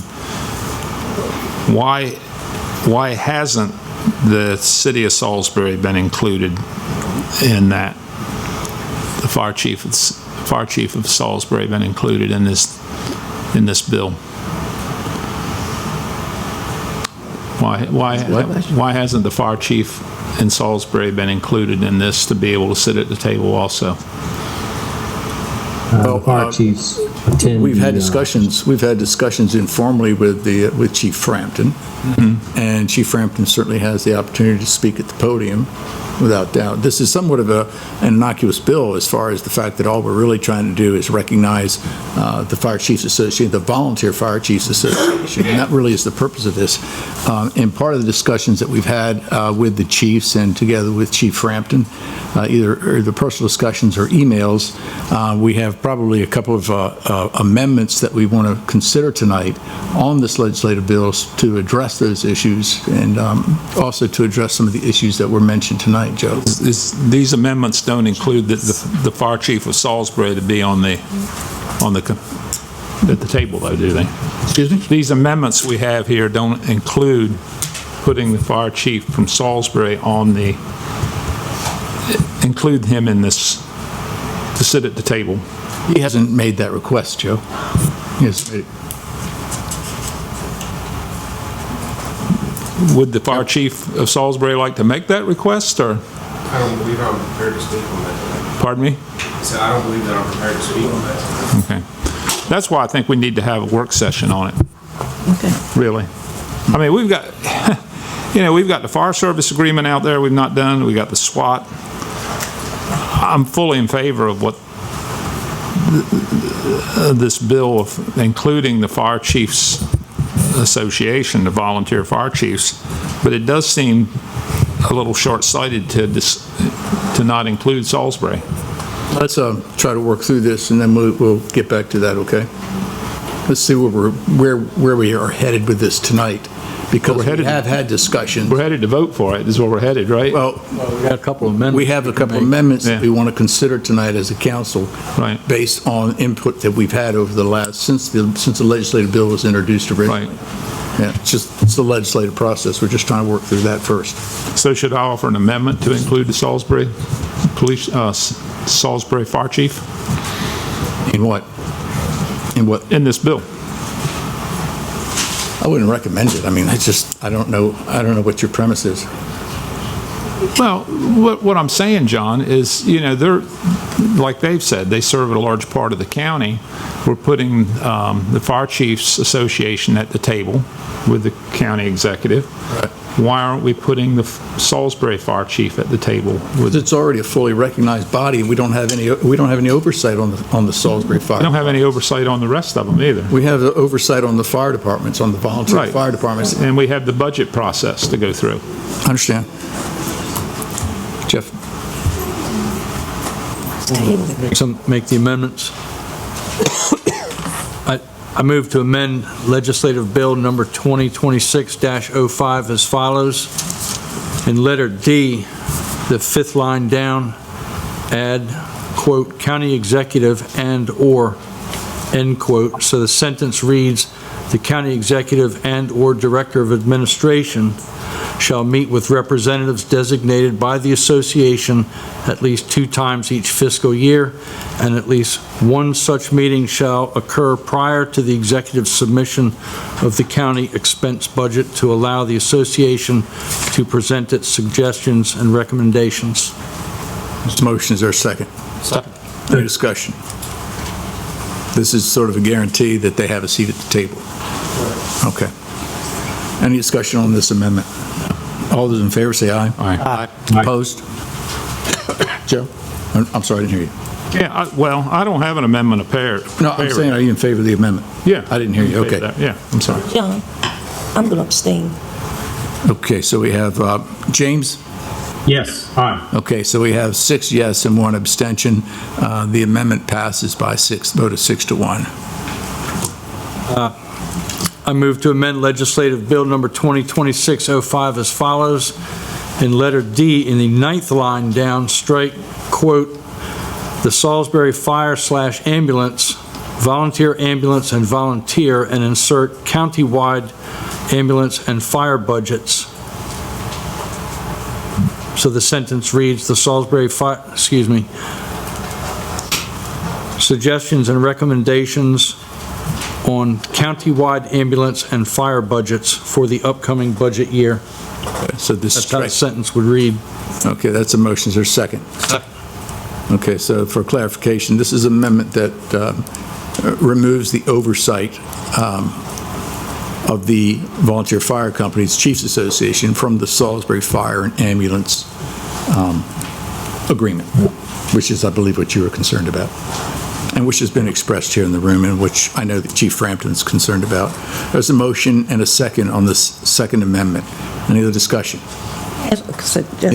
The reason why I abstained, and what Joe was saying about the work session and fully getting an understanding how we can include the Salisbury Chiefs and the Fire Service Agreement, in the SWAT. I think we need to table this. I make a motion to table this till we get a further understanding of the position that the city of Salisbury's fire department, how they feel, because he's not ready to make a decision. So he's not ready to make a decision. I don't even know if you're going to make a decision. That's another thing. Because I know when I was on the city council, there was a problem with the city of Salisbury paid fire department and the volunteer fire department, so I don't even know how they feel. But I still agree what I've said originally, that the volunteers should sit at the table to justify their budget. There's a motion to table. Is there a second? I'll second. There's a second. All those in favor, say aye. Aye. Aye. Opposed? Opposed? No. James? Opposed. Okay, so the table fails by a vote of 5-2. I'll support the table. Excuse me? I'll support the table. Okay, so it fails by 4-3. Sorry about that. Didn't hear it, James. Didn't hear it, Josh. So the table does fail. Just for clarification here, with these two amendments that we've put together here, since the original, I wouldn't call it a work session, but since the original introduction of this legislative bill, we recognize the fact that there were some inconsistencies in here. So the premise of the bill as it stands right now has nothing really to do with the fire service agreement. It has nothing to do with any type of relationships between the city and the county. All this does is say that we're going to recognize the Fire Chiefs Association as an organization within Wicomico County that has the authority to sit with the executive and discuss what their concerns are, and that they will also be meeting with the county council on a regular basis so that the county government as a whole understands and recognizes what their concerns might be. That is the entire context of the legislative bill. Yes, just Dave. comment on that. I mean, that's what I understood. The simplicity of this is maybe gotten biased, and I think the language that we just introduced as far as an amendment does clear up something that probably definitely needed to be clear up, that there was no blurry lines about, input on actual negotiations, but, it's to recognize, as President Cannon said, volunteer fire companies, from a standpoint of giving input, there's still going to be a negotiation between the county executive and the city, which is still outstanding, to Joe's point, and I make it a habit every council meeting to bring up that it's still lingering out there, so I'm going to do that again. But I also want to mention the gentleman who made public comments and is going to go talk to his tools. I didn't get his name, but you know who. He was Mr. Smith. Okay, Mr. Smith.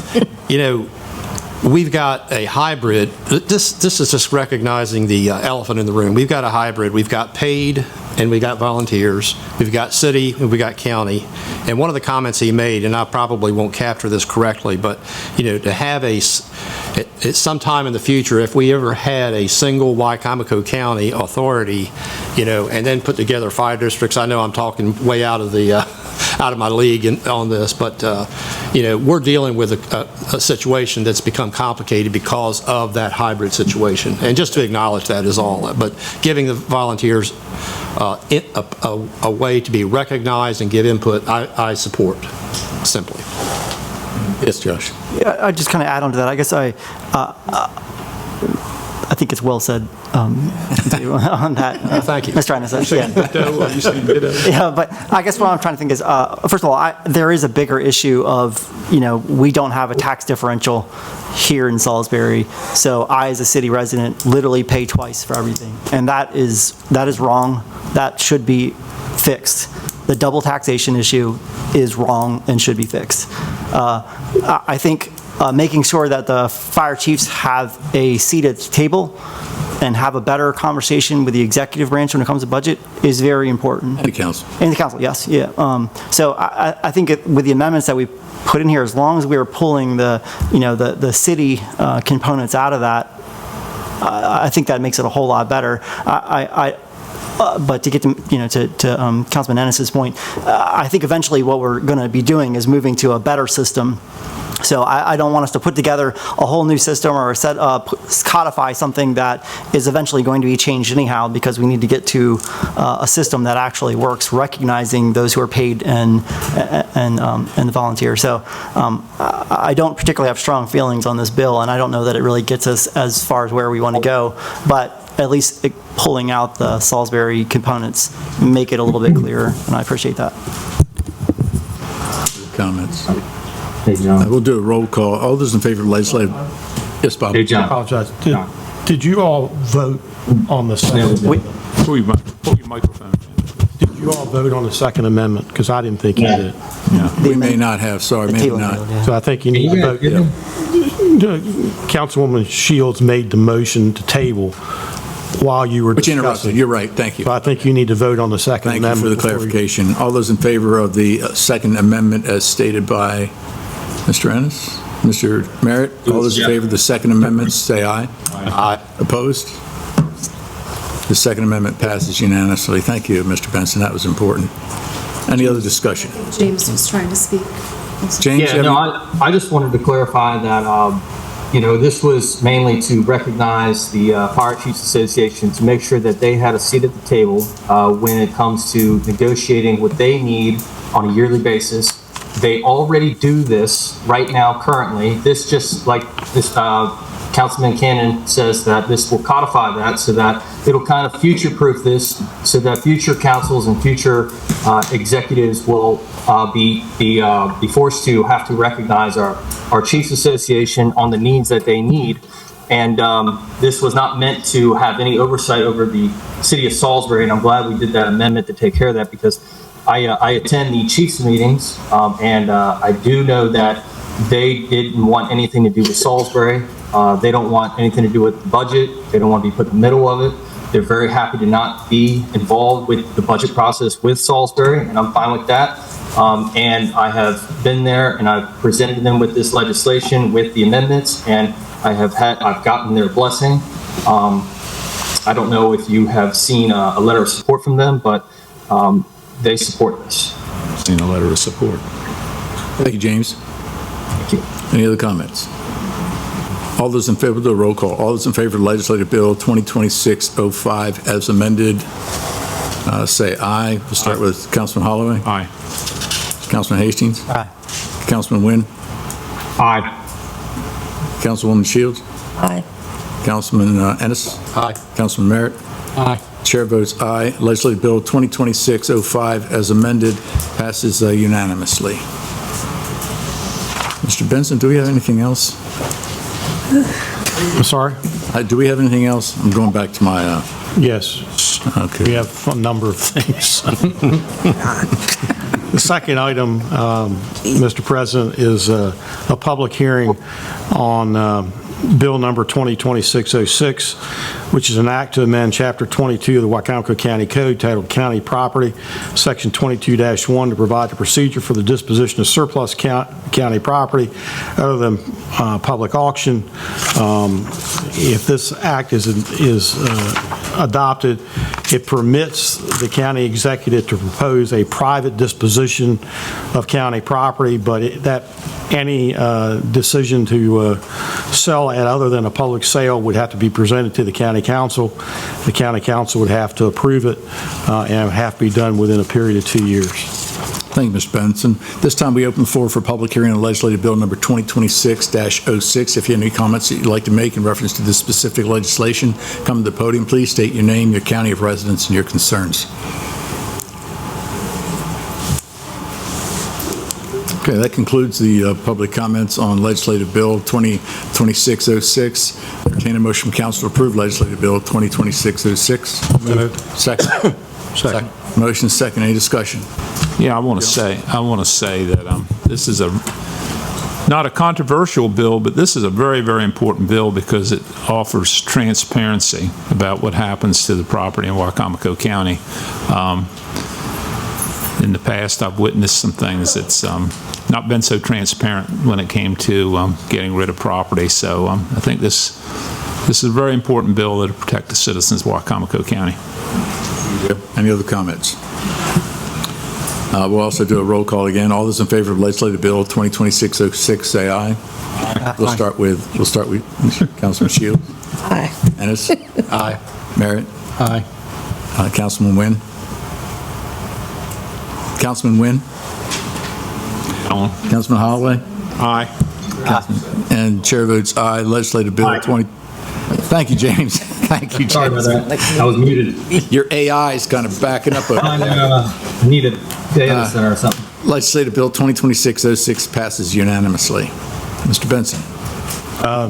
We have one more public hearing. It is on legislative bill 2026-07.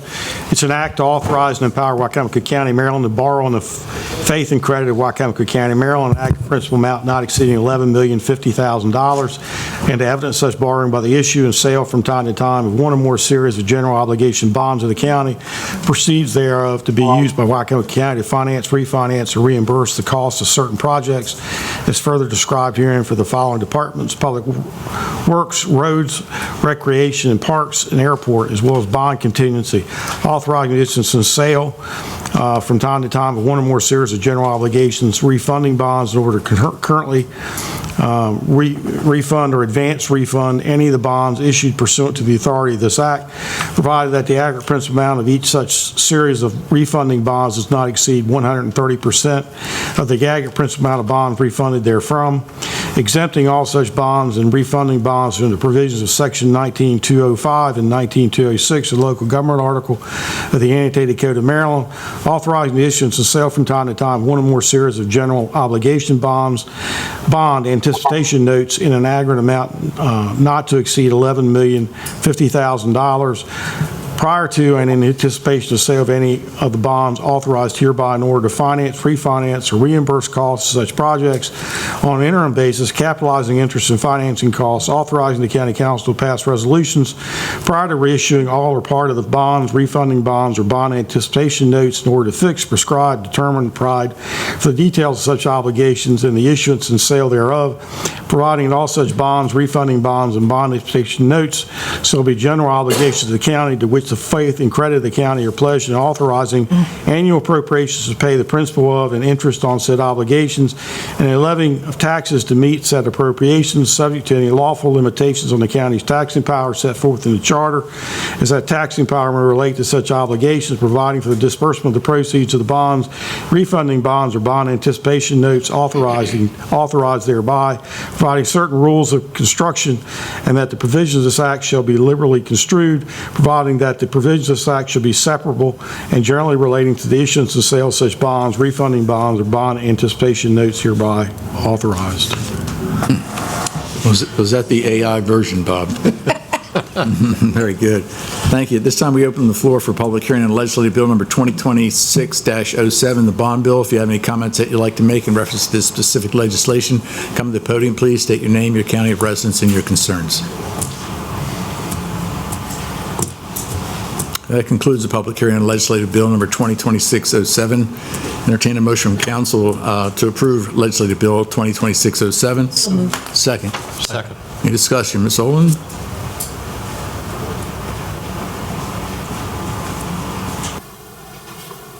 Good evening, Pam Oland. These are the projects that have been authorized in the budget. The current timeline would have us, if this gets adopted this evening, we would come back with the resolution that sets the concepts, first meeting in October. And then the second meeting in October would be the actual sale, like we have done historically, where council will typically have the morning meeting, and then we will ask you to come back in the afternoon, hopefully early afternoon, 2, 3 o'clock, to be able to award to the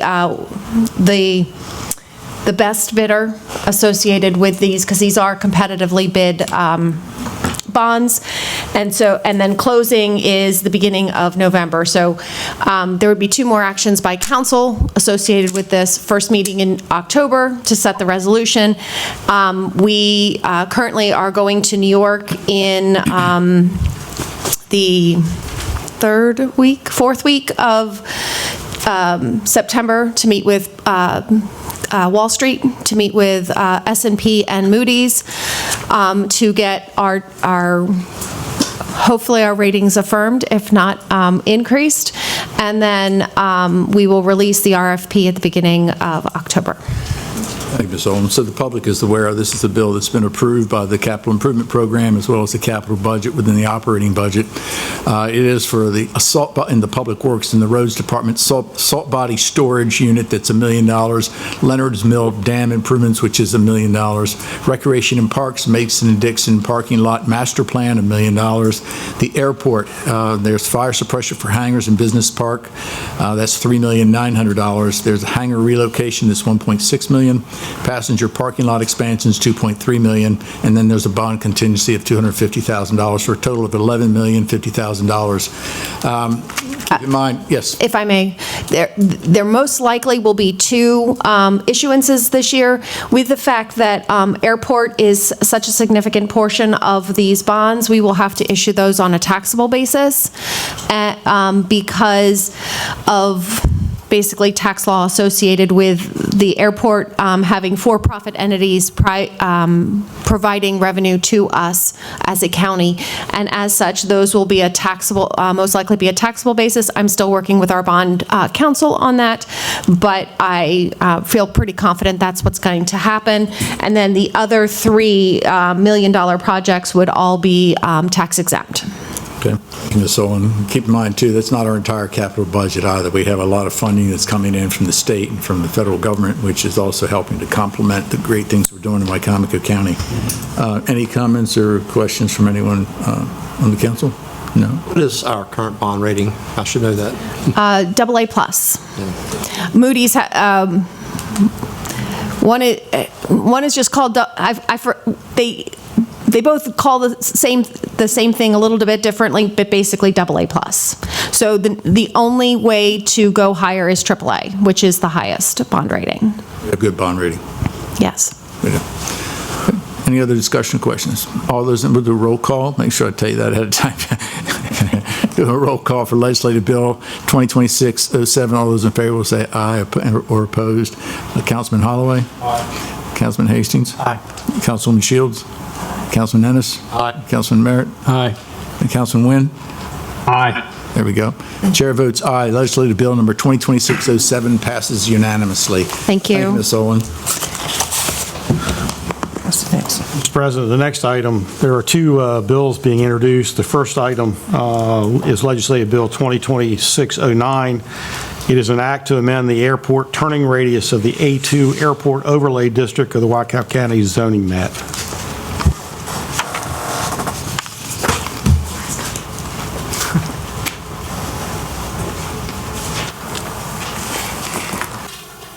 Entertain a motion from council to introduce Legislative Bill number 2026-09. So moved. Discussion. All those in favor say aye. Aye. Opposed? Motion is carried. The introduction of Legislative Bill 2026-09 passes unanimously.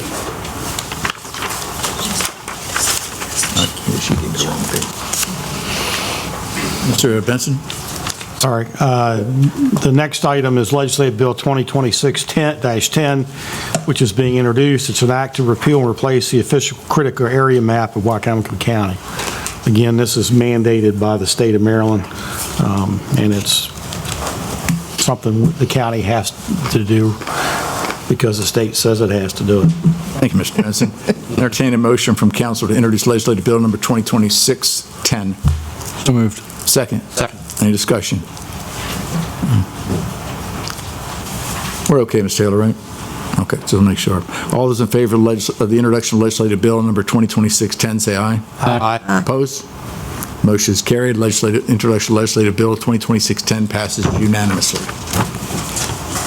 Thank you, Mr. Benson. Ms. Chattel? There she is. Neighbor there. Good evening. Good evening, Wicomico County Council, President Cannon. I'm the internal auditor, Anjali Chattel, and I would like to present Resolution 126-2026, adopting the annual audit plan for fiscal year ending June 30th, 2027. Thank you. Entertain motion from council to approve Resolution 126-2026. We have a motion second. Second. In discussion. Ms. Chattel, if you'd like. I'll keep it brief. This plan has 5 audits, 1 review. The audits are an accounts payable and encumbrances audit, a grants audit, a leased vehicles review, it's an advisory review, an overtime audit just for the Department of Corrections, the WEX fuel card audit, and the cash controls audit for the Solid Waste Division. I can go through the risks, but this has been a long meeting, I'm sure, so. But I can answer any questions about those if you would like. Does anybody have any questions in reference to it? Yeah, I do. Yes.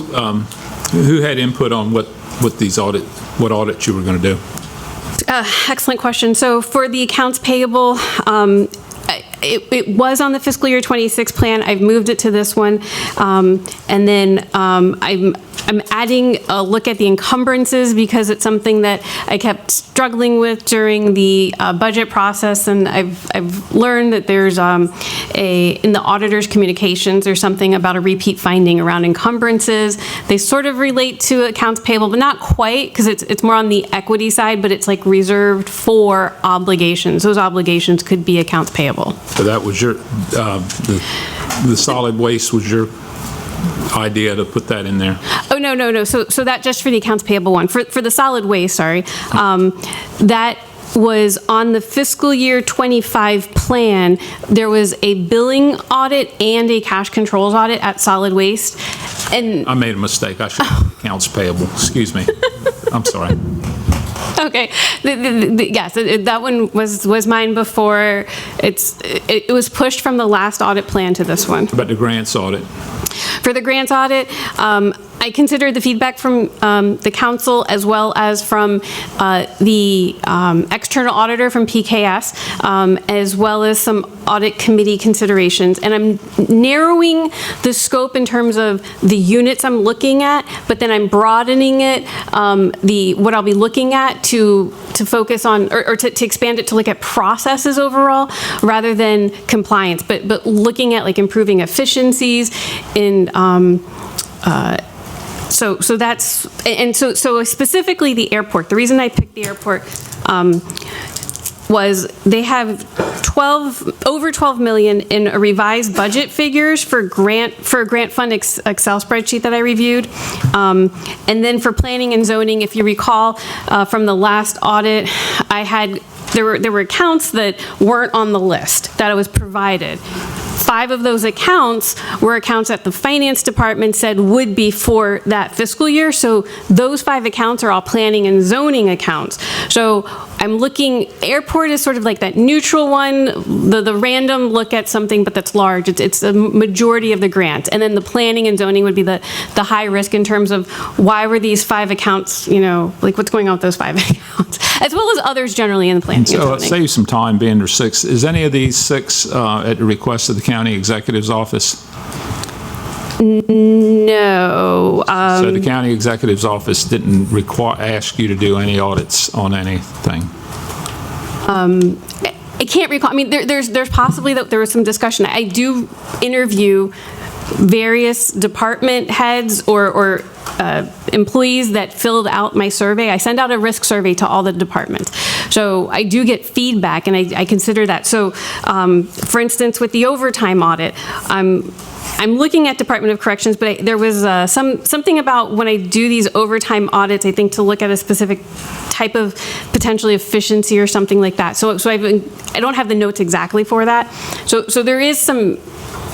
From stakeholders, I do consider things as part of developing like what the objectives are and then the methodology. So that one thing about the overtime, I think that's a methodology thing that I did get from one of the interviews. So there could be some. But you didn't have any requests from the county executive's office to do an audit on any department or anything? Not that I recall specifically. So like for the overtime audit. Okay.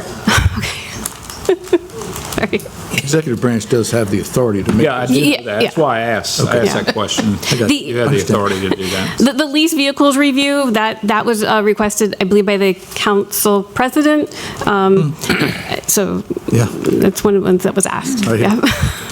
I only had one question, really, in reference to the WEX transaction, the WEX fuel cards audit. Is that a summary of transaction for 12 consecutive months or for 2 fiscal years? Because we would need to possibly amend this if it's one or the other. So my thought was that I would test for the 2 years because this audit has been pushed from multiple years. So it's 2 years, it's a larger scope period. Okay. But then in the report, I thought that maybe only 1 year would be relevant. So it would be 1 year that I would just present as a table of some sort. Whether we do calendar year or fiscal year. Sometimes the departments like it when I use calendar year instead. So this could be one. Maybe they want fiscal year. It'll be something that I talk with management about how do I reflect something that's meaningful. No need for us to make an amendment here, right? My plans always say that the objectives, methodology, and such can change as information's learned. So for that one, it says objective, scope, evaluation criteria, engagement resources, and methodology may be adjusted as information is gathered. So that kind of covers it. Steve? Yep.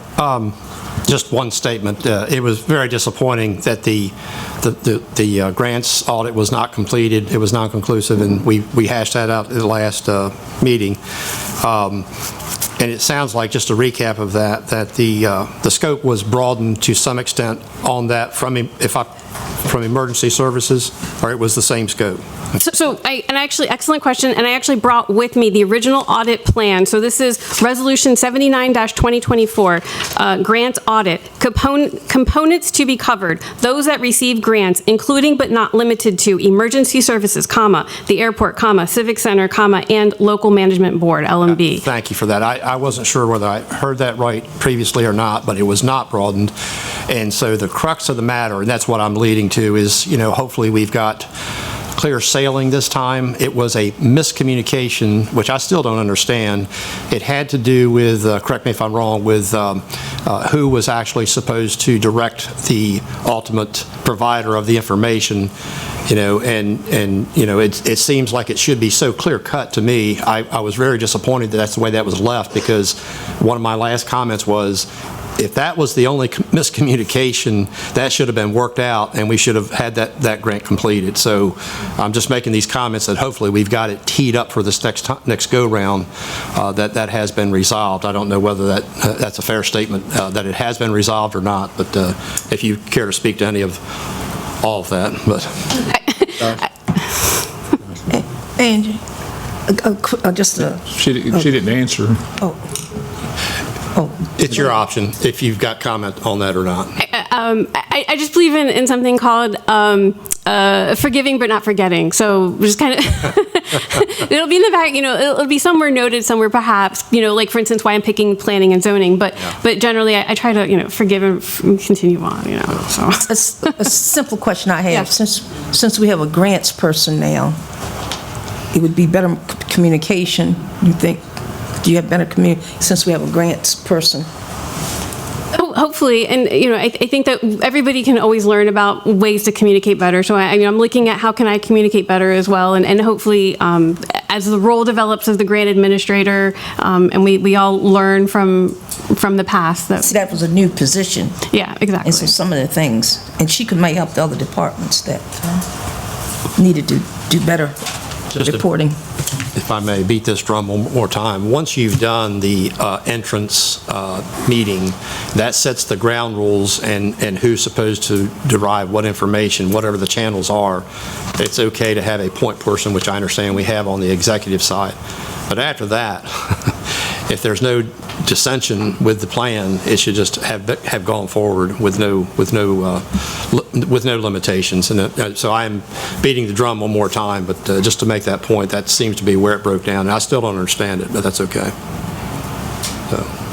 Two quick questions.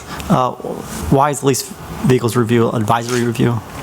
Because it's not an audit. So the objectives were set by Council President Cannon. Well, I also looked at some things, what could be considered, but it's not like where there's going to be, like a test sheet where I fail things. It'll be like, maybe I'll develop recommendations, but it's not like that this is necessarily doing wrong. It's how can we just, are we, I think the gist of what this is are we spending less with lease vehicles compared to if we had purchased them? So it won't be like I'll be critiquing necessarily a process. And the second one, just obviously this is for the year ahead. There's 4 months from now, almost all of us here are going to be gone. There'll be new council members here. Do you have capacity to make changes or add to that this audit plan for FY27 if those new members want to jump in on a particular topic? Yeah. So I have several audits that are ongoing. I don't like to bombard management too much with a lot of audits at once. So my but I know grants is important, and correct me if I'm wrong, that's the top priority. So my plan was to send out the audit entrance for the grants tomorrow, if this is approved tonight, unless you guys want me to change it to a different one that's high priority, so that when there's the changeover, that is still being in process. I mean, the grant one, and then the others, if the next council wants to amend the program a little bit, we have that process in place. Okay, thank you. You just made a comment, if we decide or would rather see something else done, and one of my comments the last time, and I want to say this again, you're the expert, you're the one who is looking at risks. We're not privy to that, so we're looking to you, and the idea of it being independent, that's where the line should be drawn. So whatever you've identified by whatever risk signals there are, and I trust that's the right ones to do, and I have no further, for my part, no further input on it. So the internal auditor is supposed to look at the risk appetite and the risk tolerance of stakeholders. So when I take cues from you, I do set, what are the high risk areas, but in terms of, part of that is sort of benchmarked to what stakeholder risk tolerances, appetites are. And at the last council meeting where we talked about the grant audit, I think there was concern that we had to get this done by the by election day, and I don't think we can get it done, but I would try. So that was my thinking, that tomorrow that would be the top priority audit. But if that's not the case, please let me know, and then I can look at what the number. Okay. I think we just felt it had gone on long enough. That was so. Yeah. Any other questions or comments? All those in favor of Resolution 126, 2026, say aye. Aye. Opposed? Motion is carried. Resolution passes unanimously. Thank you. So the next resolution is 127-2026, a resolution approving a hotline services contract between Compliance Line LLC and Wicomico County, Maryland. And motion from council to approve Resolution 127, 2026. So moved. Second? Second. Motion second. Any discussion? All those in favor of Resolution 127, 2026, say aye. Aye. Opposed? Motion is carried. Resolution passes unanimously. Thank you, Mr. Chanel. This time we open the floor for public comments. If you have any comments you'd like to make, come to the podium. Please state your name, your county of residence, and your concerns. Mr. President. Yes. Before we jump into the public comments, I just wanted to put on the record that the public hearing on Legislative Bill 2026-09 and 2026-10 can be held on September the 1st at 6 p.m. Thank you, Ms. Hurley. Good evening. Good evening. Before I start, I would like for those in the gallery here, if you're here because you have a concern about Wicomico Nursing Home, please stand up. Thank you very much. I see employees, I see family members, fired, I see terminated employees, present employees. Good evening. My name is Wendy Catlin, and this is my sister, Janet Fox, both residents of Wicomico County. I thank you for the opportunity to come before you this evening with a concern we have. Back in the fall of 2022, our mother became a resident of Wicomico Nursing Home. From the moment we entered Wicomico Nursing Home, we knew this was the place for Mom. We were all greeted with smiles and introductions. We got to Mom's room and began unpacking and setting up. We turned around and Mom was gone. A sweet little CNA had come in and wheeled Mom down the hall.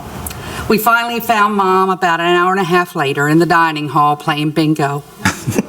We went in to say goodbye and she said, "Okay, I'll call you tonight." Although Janet and I stood in the parking lot crying, Mom was smiling. We were an involved family and even told everyone to get used to our faces because they would see one of us daily. It didn't take a week for our mother to begin thriving at Wicomico Nursing Home. Her biggest complaint was there was too much pepper in the peas. Now think about that. You're in a nursing home and your biggest complaint is there's too much pepper in the peas. I'm sorry I've lost my space, but I just had to say it. When I say the administrators, supervisors, nurses, GNAs, CNAs, doctors, physical therapists, activities department, kitchen staff, dietitian, maintenance, and yes, even the sweet little lady doing the laundry became my mom's family and ours. Please believe me. I often wondered if they treated everyone like Mom. The answer is yes. We watch the same people I just mentioned treat all residents with the same respect and care. See, not every family is as involved as we were, but the staff of Wicomico Nursing Home made sure that those residents had them in their lives. You could tell these people really loved their jobs, and oh, they were so good at it. We saw the love and compassion. We didn't have to worry about if Mom was taken care of or safe. Mom got sick in November of 2024. She was hospitalized and knew she only had a few days left on this earth. She said to us, "I want to go back to the nursing home so I can say goodbye." And they made that happen. Sunday, November 17th, 2024, Mom was visited by the administrator and several staff members who were not on duty that day. They cared enough to come in on their days off to love on our mother one last time. Those employees who were working also continued to care for her and make her as comfortable as possible. I will never forget when she took her last breath, how they grieved along the side with us. We continue to go to Wicomico Nursing Home and visit Mom's roommates and sing with our church the first Sunday of every month. I can tell you something's going on over there. The familiar faces are no longer there. There are no smiles from the employees who were there, nor do I see the smiles on the residents' faces. You can sense a difference. I've heard rumblings and know numerous staff have quit or been terminated. This is very concerning, as when you don't have happy employees who don't enjoy going to work, or they feel they have a target on their back, you don't get 100% for them. And you know who's going to suffer? The residents. I was there Sunday with our music ministry, and I went around to say hello to staff. I got my usual hugs. I didn't get the smiles. With a couple of them, they were actually looking over their shoulder to see if they were being watched. This is not Wicomico Nursing Home.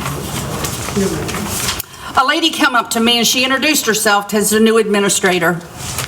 She explained she had only been there about 4 months, but she had worked in numerous nursing homes. This next statement is what took me completely by surprise. She said, "I was invited to come here. You all sing today." My immediate thought was, why would you have to be invited? Aren't you the one in charge here? As I close, I beg you to please find out what the problem is at Wicomico Nursing Home. Or better yet, I want you to find out who the problem is. Thank you for your time.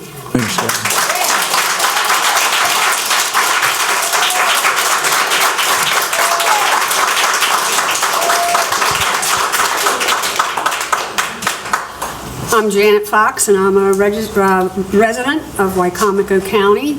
My mom lived and died at Wicomico Nursing Home. I go to this day because I still go see her friends and my family. And I made a point after I got the rumblings here, and I made a point to go today. And I walk in, and I didn't see any familiar faces. I saw just one person. It was 10:30. So I talked to Pebbles, who was my mom's friend. Pebble doesn't talk. Okay, my mom was her voice. So I looked at Pebbles and I said, "Pebbles, I hear things are changing." She went. I said, "Pebbles, is it really bad?" I said, "What would my mother do?" She went. Then I talked to an employee who said that they've taken away their activities and their favorite snacks. We talk about quality of life. Let's not be Governor Moore and take away from the disability. These are our older people, and if you all do this and allow, I don't know how low in the bucket she went to get this person, but either put the anchor in and let her sink or get her out. Amen.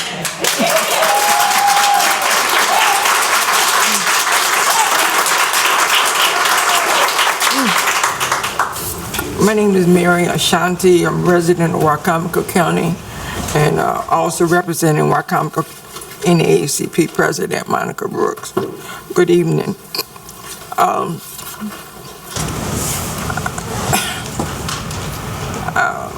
have questions and comments, and that's going to work for me. Who has fiduciary responsibility of Wicomico Nursing Home?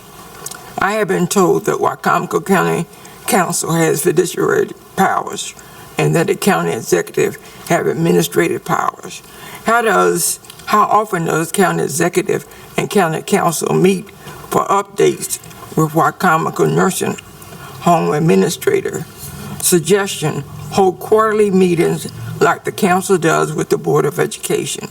This would promote transparency and help develop trust by all the stakeholders.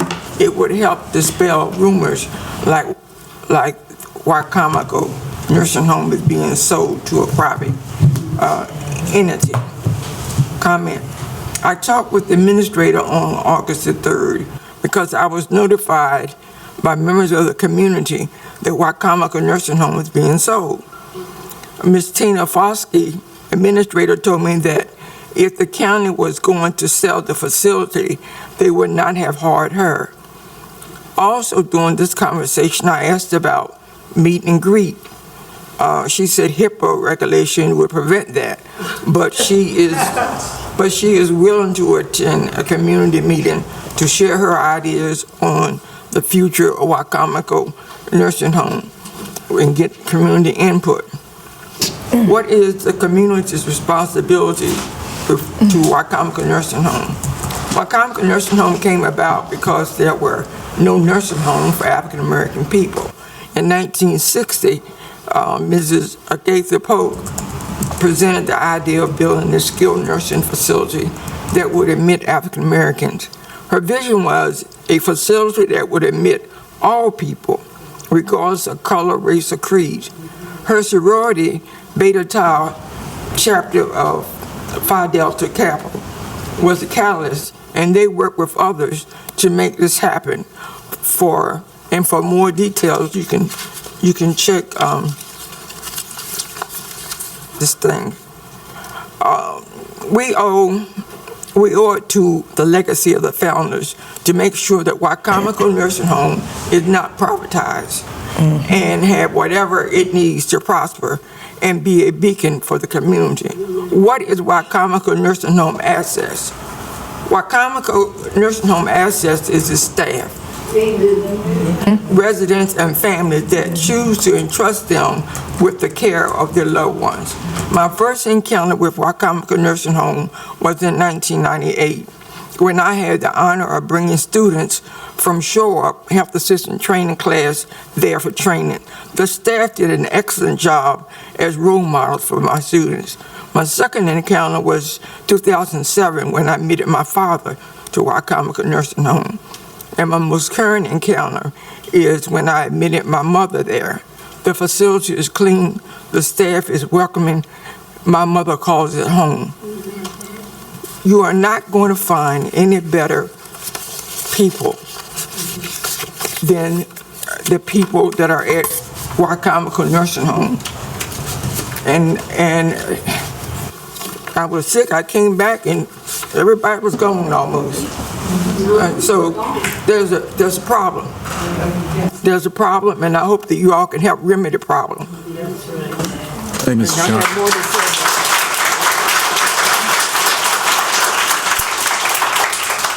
Hello, everyone. My name is David James, Wicomico County resident and local producer, Bridging the Gap. I've actually came up here for something different, but I want to say something about the nursing home because my mom had to spend about a day and a half at one, and that was actually one that just changed names. I'm just going to say it like this. If your loved ones are at these nursing homes, you should be there at least once a week to make sure that they're taken care of properly. But more importantly than that, make sure you love your loved one more than they do. Just saying. Don't never leaving the love up to somebody else, because they're not going to do it the same way. That wasn't what I came up here for. Also, the next part is not what I came up here for. Being part of Bridging the Gap, if y'all have ever seen it on PAC 14, I like to put the spotlight on people, so if they say things, then we can hold it to them on video. I do something called the executive decision, and in July I did one with the executive, and the conversation of the nursing home came up. And out of Julie Giordano's mouth is she is not going to privatize Wicomico Nursing Home. Now, that's on video. So if she reneges on that, then that means she didn't keep her promise. But I think she's going to do that because she knows it's on video. Now, what I came up here for is something totally different, and that was the Civic Center. All right, I am a child of God before I'm anything else, and I have a concern. First and foremost, that Civic Center was purchased or given with the promise that there would be no alcohol sold on premises.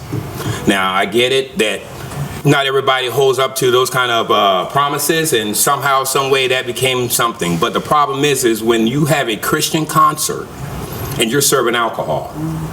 Now, and I understand also this, that it's up to the person that comes in to say, rather than I didn't want alcohol served.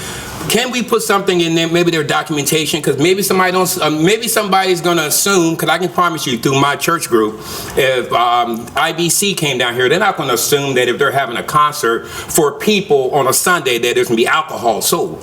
So if we're going to continue to sell it, can we please at least make sure that when somebody comes in that they know that there is alcohol? And maybe even this, think about this. On Sundays, or maybe when there's a Christian concert, don't sell it. Yeah, that's right. Okay, now I got people telling me that Christians drink.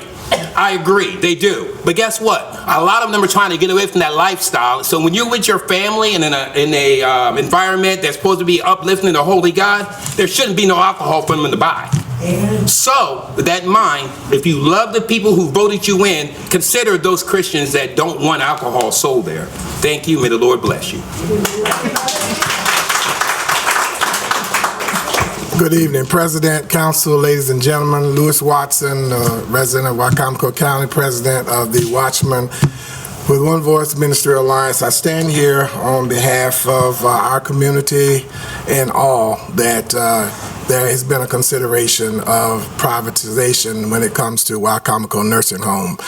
As has already been stated by Mayor Ashante, when we consider the history of that nursing home and how it was founded and why it was founded, not only for African Americans, but for everyone, anyone who would be in need of care when they become elderly, handicapped, or disabled. That nursing home for more than 60 years has been a beacon and a benefit to so many. As you have seen the many people in this room tonight who stood because they have had loved ones and relatives and friends who have gone through that nursing home and have been cared for in a most respectful way. It's sad to say that while all nursing homes should have a good reputation, Wicomico Nursing Home has been deemed to be the best nursing home here in Wicomico County.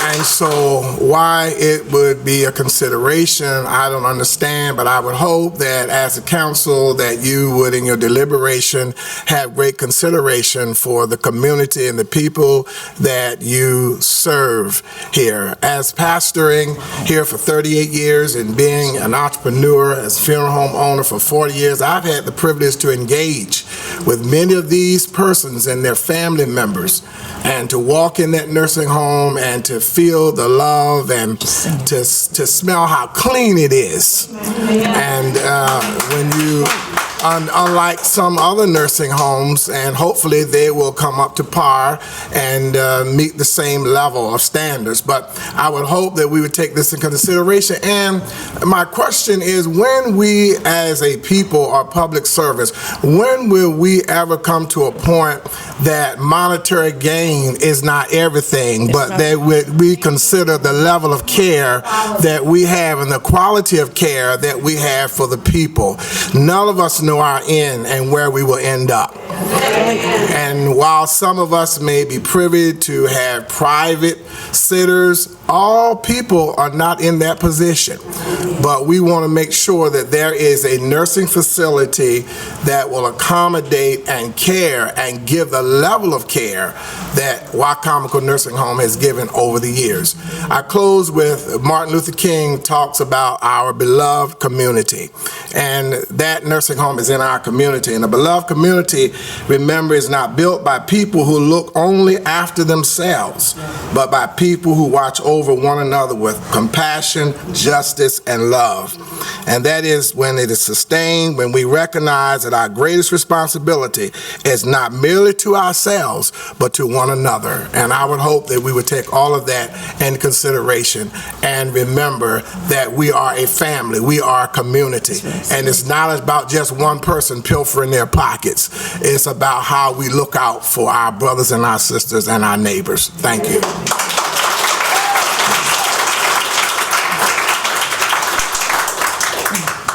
Good evening again, Joe Venosa, District 7.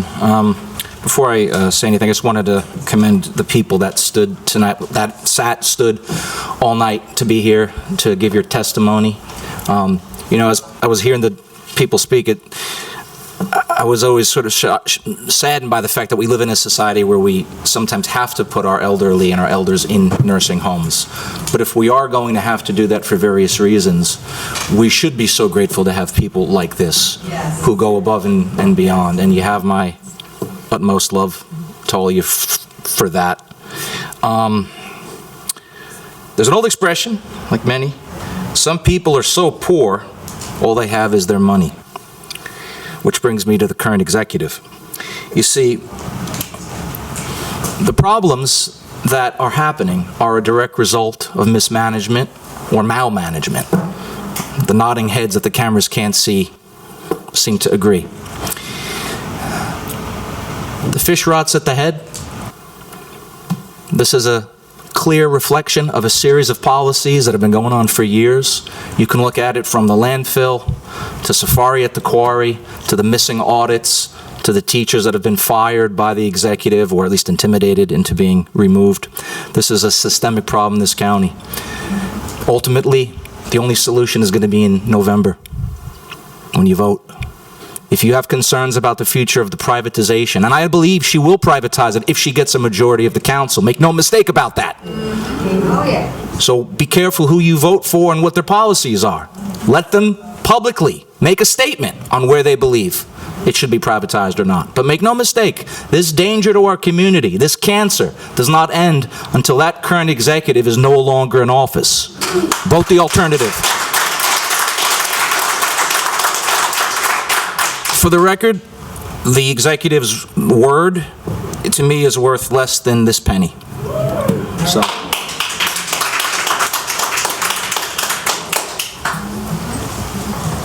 Good evening. I want to thank Mary Ashanti for her words, and coming from the National Night Out, I didn't know if I'd get a chance to be here, but I just wanted to just add a few things to this discussion regarding this nursing home. One of the most beautiful things is that we have such an institution that has been sustained all of these years. This was created out of a great need from within the Black community that was not being addressed, and so the Black community came together and created it and funded it and put it together themselves. In the 70s, that transition from I believe when the gentleman passed away, the county came in to assist the nursing home. And at that time, it switched from a board of trustees to the council, and the county executive became the Board of Health. In April of this year, Wicomico County NAACP asked about questions about the nursing home, about the funding, about adequate staffing. We also mentioned that everyone had great things to say about the staff in themselves, but that we were concerned about them being able to hire more staff, do some upgrades. And so the council, now as the Board of Health, we just have a few, some requests.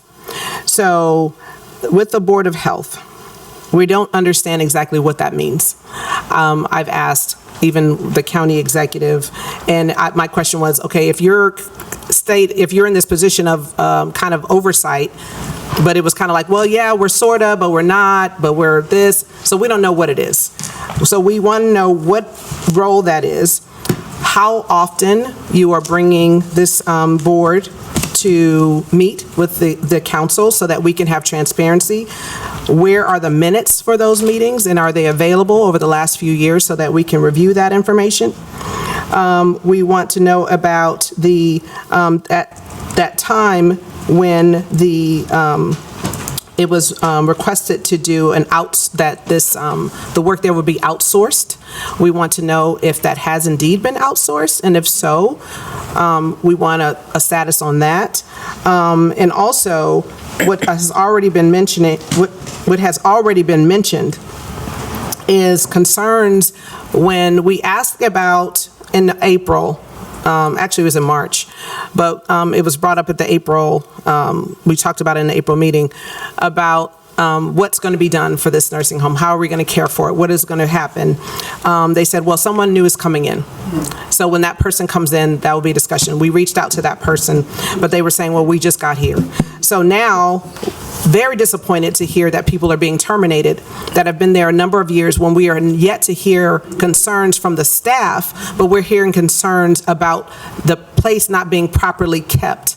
So if the Board of Health is over this entity, if you're overseeing it, then you should be not only overseeing the finances, because I saw the audit says that they're in the black. So if they're in the black, why is that money not being utilized to bring the building and the facilities into the place that the residents deserve, so that that staff can be in a place where they can do the job that they want to do to take care of those individuals? So these are some of the questions that we have, that we don't want you thinking that this is just something to throw by the wayside. These people deserve dignity, they deserve respect, and all we're asking for is just clear understanding of who does what, how, when, why. Right.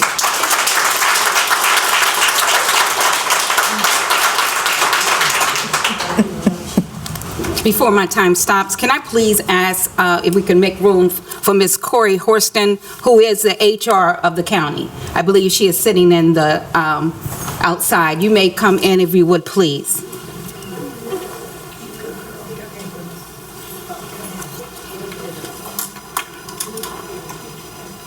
Can I please redeem my time?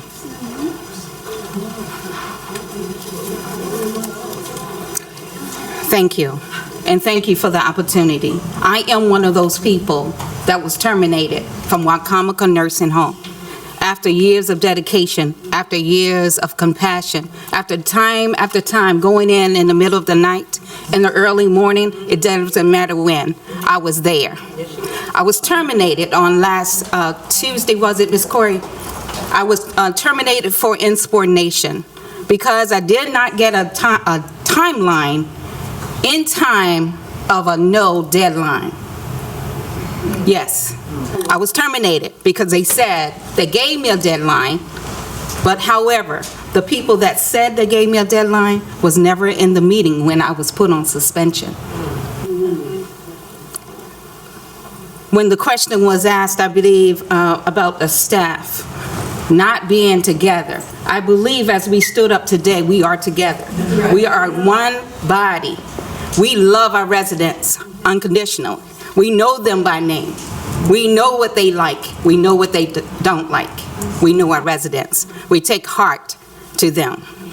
Unlike a comment was made, staff here are out in the left field.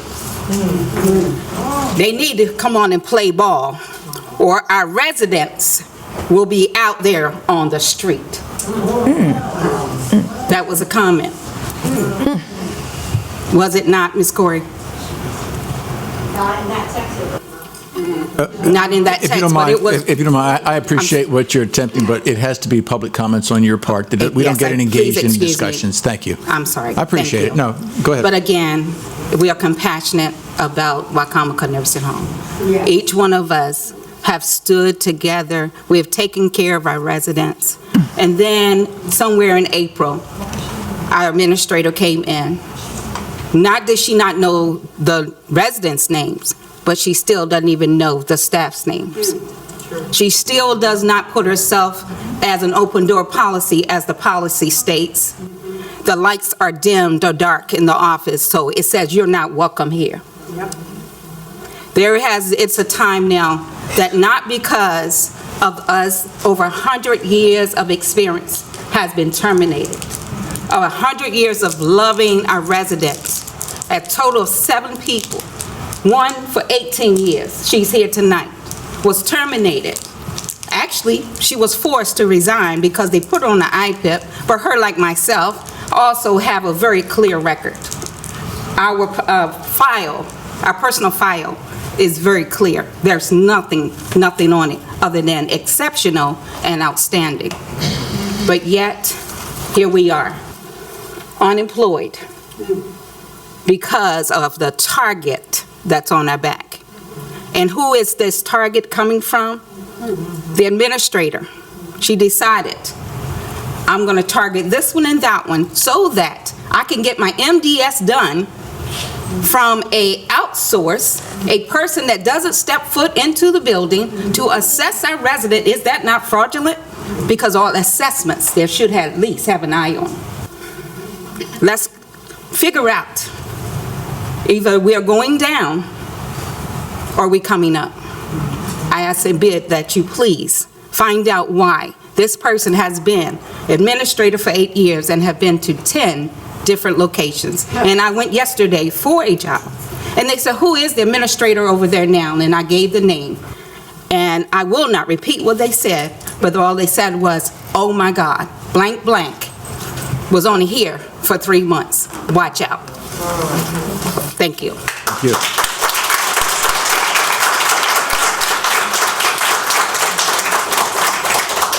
Good evening. I'm Chris Windsor, Wicomico County, a 12-and-a-half-year employee, Wicomico Nursing Home, until Thursday, when I received a phone call telling me I was terminated. Phone call. Yes. The nursing home has been owned by the county for quite a few years. We're county, but not county. We're our own subsidy. We're self-sufficient. We support ourselves. We've never had to have county involved until April the 9th of this year. And that's when it became a toxic, hostile work environment. Patient care is diminishing because we don't have the staff. We have numbers that we have to calculate every day. And standard is 3.4. That's 3.4 hours per resident of patient care. For this past month, it's been 3.0, 3.2, 3.1. So you tell me who's getting hurt here? Everybody wants to cut cost. They're changing up the payroll system because they don't know how to work it. They're outsourcing our billing. They're outsourcing our MDS coordinations. We've been a 4-star facility. Nursing homes are rated by 5 stars. We're 4. Everything else around us is 2. So we've done something right in the past, all up until April the 9th. And thank you for your time. And I'm Mrs. Ross.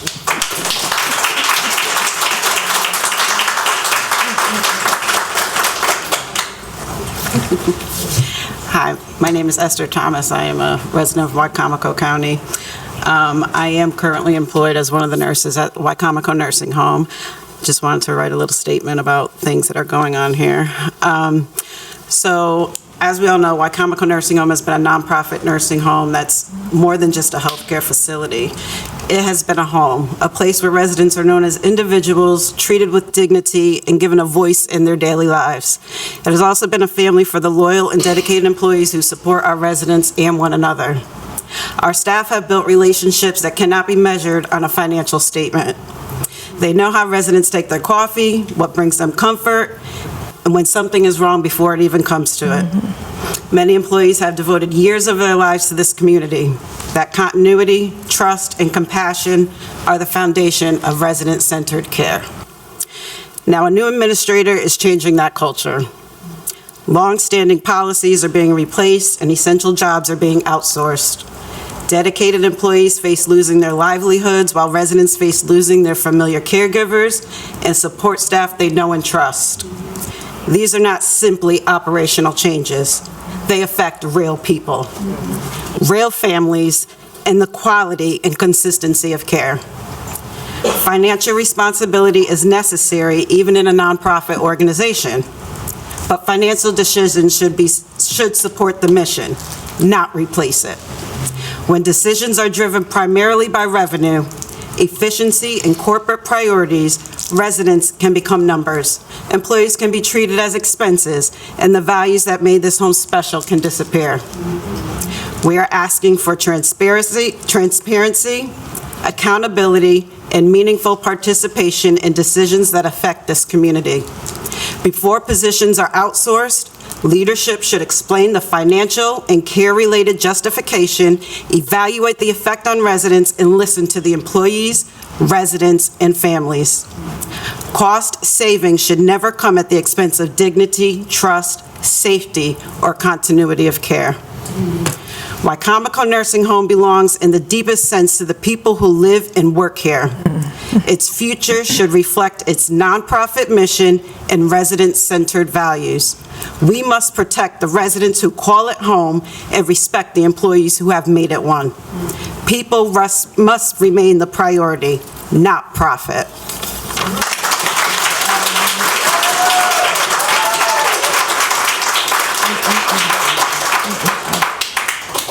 My name is Nikki Hayhurst, and I'm a resident of Wicomico County.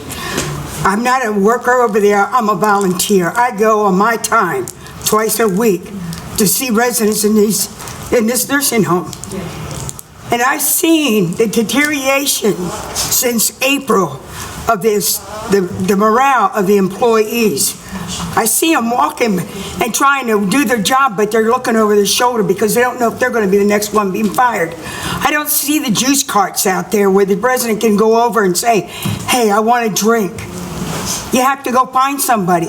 Yesterday really just put the icing on the cake. I was in there seeing a lady that has a problem and she can't feed herself. The aide was there, and it was not one of these ladies here. It was somebody new. Standing there with her phone in her hand, taking her fork with the spaghetti humped up this high, shove it in the patient's mouth. Terrible.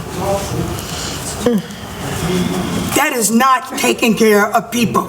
That is not Wicomico Nursing Home. I knew when Wendy's mother was there. That was not nursing home. These people are walking on shells. That boss, if you want to call her that, doesn't even come out of her office. She doesn't see what's going on. She got her blinders on like a horse. Thank you.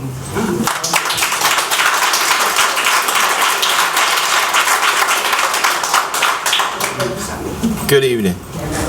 My name is Ernest Davis, Wicomico County resident. For all you guys know, I was on the council for 8 years. And this isn't the second time, this ain't the first time that something came up with nursing home. This ain't the first time it's been wanting to be sold. I can look at 2 councilmen that know what happened. It was trying to be sold once before. The council stepped in and did what was done, what was right. I understand what's going on over there. The employees are being harassed, not only at the nursing home, it's going out throughout the county. But something has to be done. You know what you got to do, so you do what you got to do and be taken care of.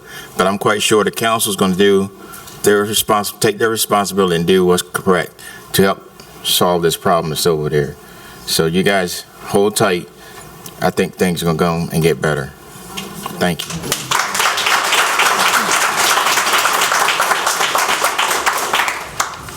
Hello again, Melissa Holland, a resident of the city and the county.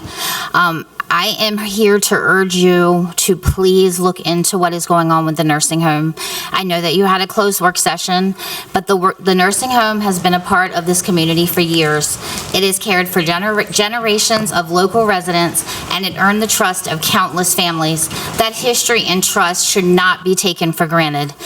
The nursing home is such a valuable asset to Wicomico County and the city of Salisbury. It serves local residents, provides important jobs, and demonstrates our community's commitment to treating older adults and people with serious care with dignity and respect.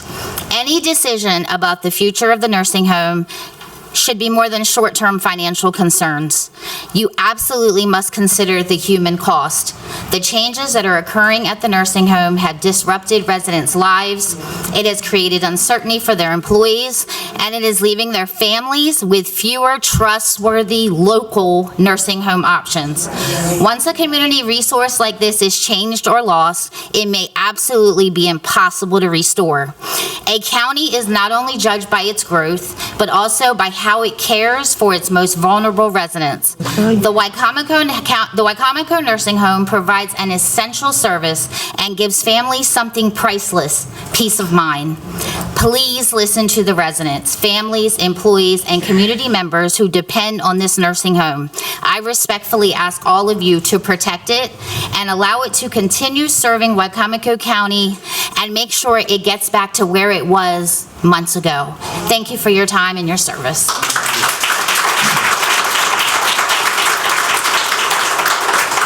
Council, I think these people need to know who the council representative is for that particular area. Is it you, Mr. Ennis? Is it you, Ms. Shaney? Yes. Please see Ms. Shaney. Take your concerns to Ms. Shaney. There was a closed session today, but Ms. Shaney, you need to take everything to her so she can get it straightened out. Do the protocol. You people, I'm glad I didn't go over there. I just had major surgery not too long ago.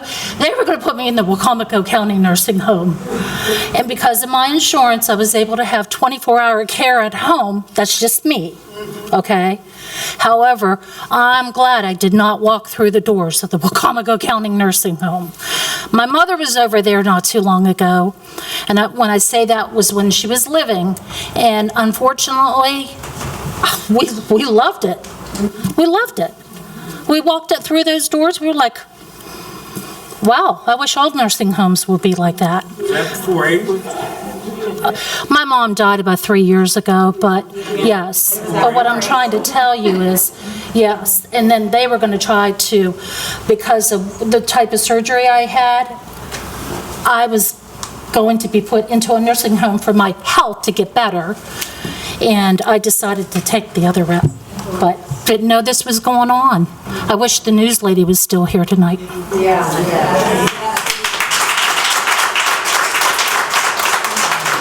Good evening. My name is Ruby Brown Davis. I reside here in Wicomico County, and I am with the sorority, the National Sorority of Phi Delta Kappa, the sorority that initiated the Wicomico County Nursing Home in 1964. And as was previously stated, one of the members had no place to place her father, and no one would accept him. And so she approached the city and the council and the state, and the sorority supported them. So if you go into the nursing home, there's a picture of the sorority. But it is an honor to sit here and hear that the legacy of the vision of one woman and a sorority and a county council and the state came together and have this beautiful facility that all of these people have testified about. And it's right there in the middle of the West Side community. It is a beacon of light, not only providing quality care for residents, but also jobs, local jobs for so many. And then to have that connection and to think that it's being jeopardized at this point because of money, because as was mentioned earlier, there's something called quality of life. Yes. And that is provided there. And as was mentioned, when you walk in there, you don't feel that you're in a nursing home. You feel that you're home. You're coming to grandmom's house to visit her. This nursing home recognizes our sorority once a year during Nursing Home Month. And we go in, they give us a nice lunch, and we get to sit and meet residents. like Mrs. Eleanor. And I met I was a teacher and a principal in Wicomico County, and I met one of my students' grandmother, and the student is an attorney, and it made me so proud. And her grandmother was there, and she had only been there a few months, and she just raved about the place, the facility. And it all came full circle for our sorority when one of the founding members, Mrs. Cleo Walston, who passed away last year at 102 years old, you all know her. How fitting that that facility was still there and able to serve her the last year and a half of her life. The very facility that she was a part of initiating and helping to bring this institute to our community. And I just, as has been mentioned, think about the humanity part. You can't pay for it. You can't buy what we get at the Wicomico Nursing Home. And I've met so many, and it is an honor to know that our community cares enough to show up, even those who unfortunately have lost their jobs and those who currently work there, and that you care so much about a facility that was initiated right here by us, not for money, not for profit, but to serve a need in our community. So please consider all of the petitions that have gone out tonight. Thank you.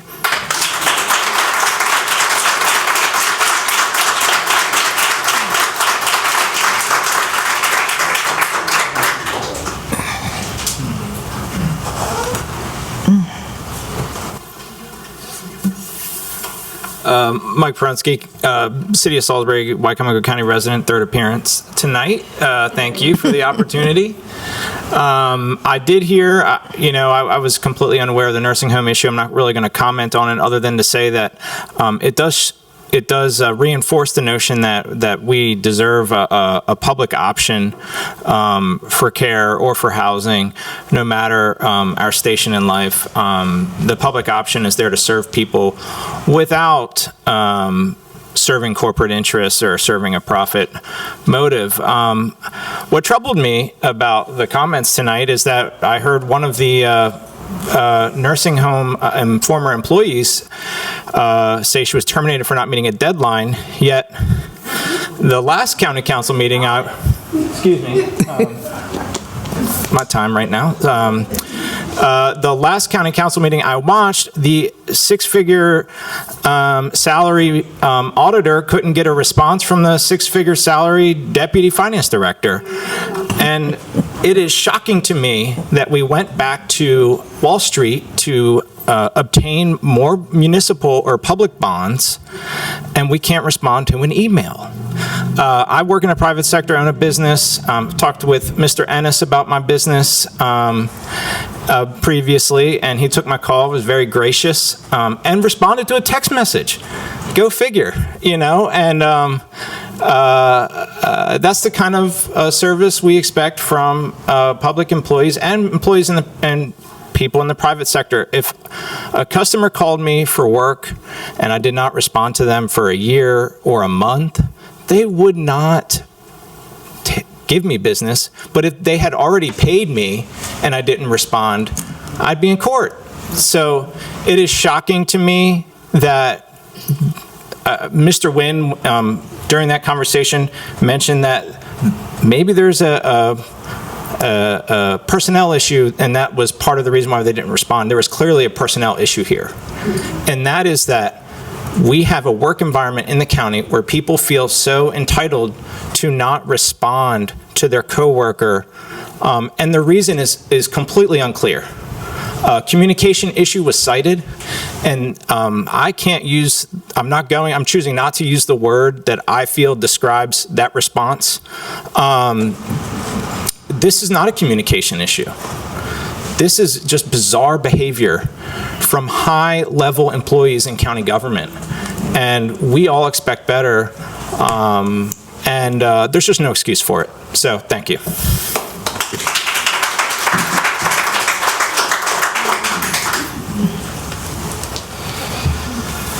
Good evening, Joe White, Parsonsburg. It's refreshing to see, in unfortunate circumstances, but so many people come out today to voice your concerns and to have a venue that you can do that. I also want to tell a real short story. When my grandmother, my mom's mom, was late age, and she was not of much means, she was in a small apartment in Hebron, and she actually stayed there longer than she should until she waited for a spot at Wicomico Nursing Home. So I would say for someone who had a joyful life, but not an easy life, that was some of her happiest years, and she passed away there. So thank you for all of you, what you do. But back to the original statement that this is a place that you can come and make your concerns heard. We talked about data centers earlier, and this we heard Tracy Taylor talk, and Tracy's wonderful, does such a great job. We're so blessed to have her. Talked about how the state's going to come down on us. And what that does, it takes this option out for the folks who live here. So if this council or the next council passes incorrect ADU coding, they can come right here and discuss it with you, twice a month. We need to stand up for ourselves as a county. I mentioned earlier during the public comments, public hearing, that I've reached out to some other counties and what they're doing. We need to start working together for a better Eastern Shore. We have common values here that are not shared across the bridge. It may be a nursing home. It may be a data center. It may be solar farms. I think we need to start seeing collaboration. The one thing I asked for earlier, and I just want to reiterate it, is a timeline, just because we do have several items that are on the burner now. We're out of burners, but we need to address this. We need to start looking beyond just our local delegation, and they do a nice job as well, but and just beyond the Tri-County Council, okay? We're talking Dorchester County, or I'm talking Dorchester County, Caroline County, Talbot County, Kent County, Cecil County if we need to. We actually compare to them quite evenly for size. I don't want us to lose our local jurisdiction, because I'd much rather be angry or need to get a point across to a local official than to have a complaint similar to the nursing home, but then expect someone from Annapolis to ever hear your concerns. That's all.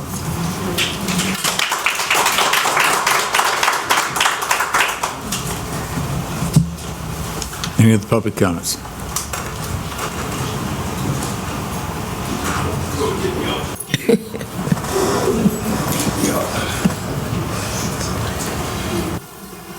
Jim Atkins, Wicomico County. I also, to the employees of the Wicomico Nursing Home, I guess it's been 32 years, but my mother passed away in the Wicomico Nursing Home. She was well taken care of. She was in another nursing home in Salisbury until we could get a bed at Wicomico. And as soon as they were able to get a bed, that's where she went. So for the people who were there, thank you. And for people that are there now, thank you for what you do to everybody. It's a shame that we're spending time up here tonight talking about taking care of our elderly people in this county. There are so many things that need to be taken care of.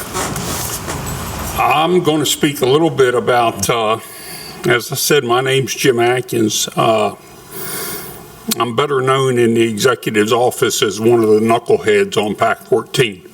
So you can take that for what it's worth. Our executive claimed that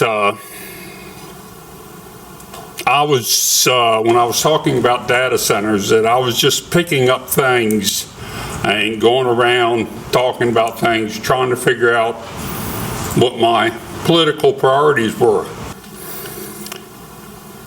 The data center was an important issue for me. The Wicomico Nursing Home is an important position for me because it all deals with quality of life here on the Eastern Shore. And that's what we're supposed to be working on. It all stems from a lack of leadership in this county. The executive stated on a podcast that she was in favor of a moratorium on data centers and that it would behoove the council to approve a moratorium. A true leader, in my opinion, of the county would have been in this room tonight stating that there needed to be a moratorium on data centers. But where was she? She wasn't here. She's not going to come in and tell you that. Probably because she doesn't know. When she was asked in an interview what a data center was, her reply was, it's a big building that creates a lot of jobs. That's what a data center is to our county executive. So there we go. One misstatement that was made, that she did make, was that the legislation had passed a bill that data centers had to provide their own energy in the state of Maryland. I've looked at all the legislation I can find. I might have missed it, but what I have been able to find is that the legislation said that the data centers were responsible for the upgrades to the electrical grid to provide enough power to them, but they weren't responsible for creating their own. So just some more misinformation that gets out from lack of leadership in the county. Thank you.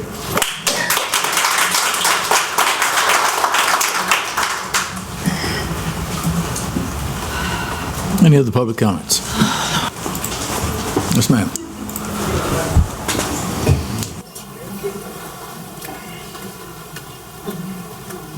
I didn't count on speaking tonight, but I can't go home without saying this. I'm with a church group that goes once a month to be with those residents and with the staff and share the gospel with them. Last Sunday, when we went, the room was packed with residents, and they sang their hearts out as we stood there with them and sang with them, praising God. And we're standing up there thanking God that they have a safe place to be. You know, the only way they're going to go out, just, you know how they're going to leave this earth? That's their last home. They deserve the best care ever.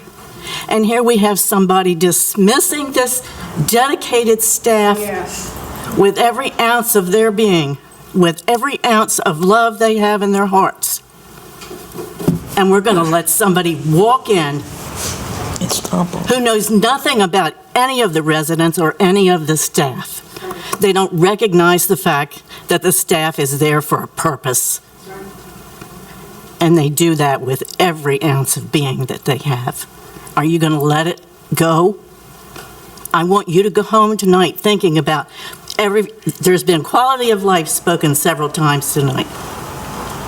I know the data center's important for you to think about, but more importantly, there's somebody right now that you need to think about, and it's each and every resident in that nursing home.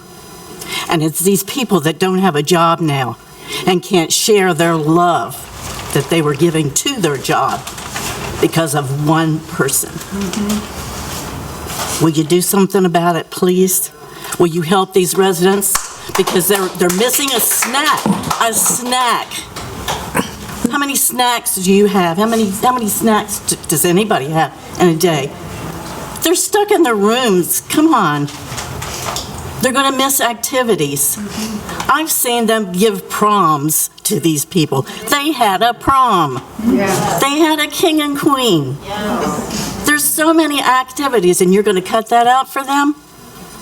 They're just going to lie in their rooms all day long or die.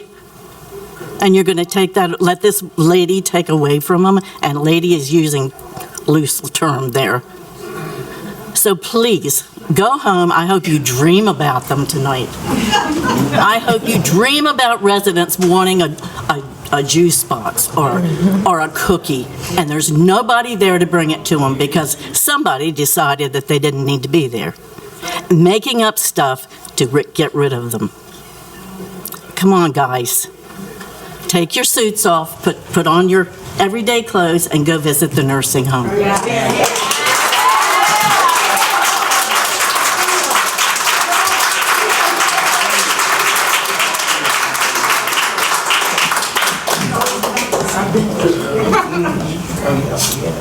Could you state your name, ma'am? We did not get that. State your name. Excuse me? We didn't get your... Excuse me? I'm sorry. Linda McCrory. Linda McCrory. Thank you very much, Ms. McCrory. Any other public comments? Seeing none. Council comments. Joe? Yeah. I want to thank everybody for coming in. I'll address the nursing home issue in a minute, but I want to address what Mr. David James said tonight. Oh, he's still here. How you doing? I'm the knucklehead sitting back there. Yeah, you're knucklehead out there. Okay. You mentioned about him serving alcohol at the Civic Center. When that came up, I didn't support that. But I wanted people to know, if you're concerned about that, Rec and Parks hands out gift cards to Christian organizations that come down here to play ball to brew pubs. So there's not much difference in that, so anyway. Dave. What's that got to do with serving alcohol? Dave. I'm just saying. Calling my name out. Dave, I appreciate that. Okay. It's council comment. Anyway. I understand. 20-some years ago, the citizens of Wicomico County voted in a county executive. When that happened, it changed the whole operation of Wicomico County, and it especially changed the responsibilities of this council.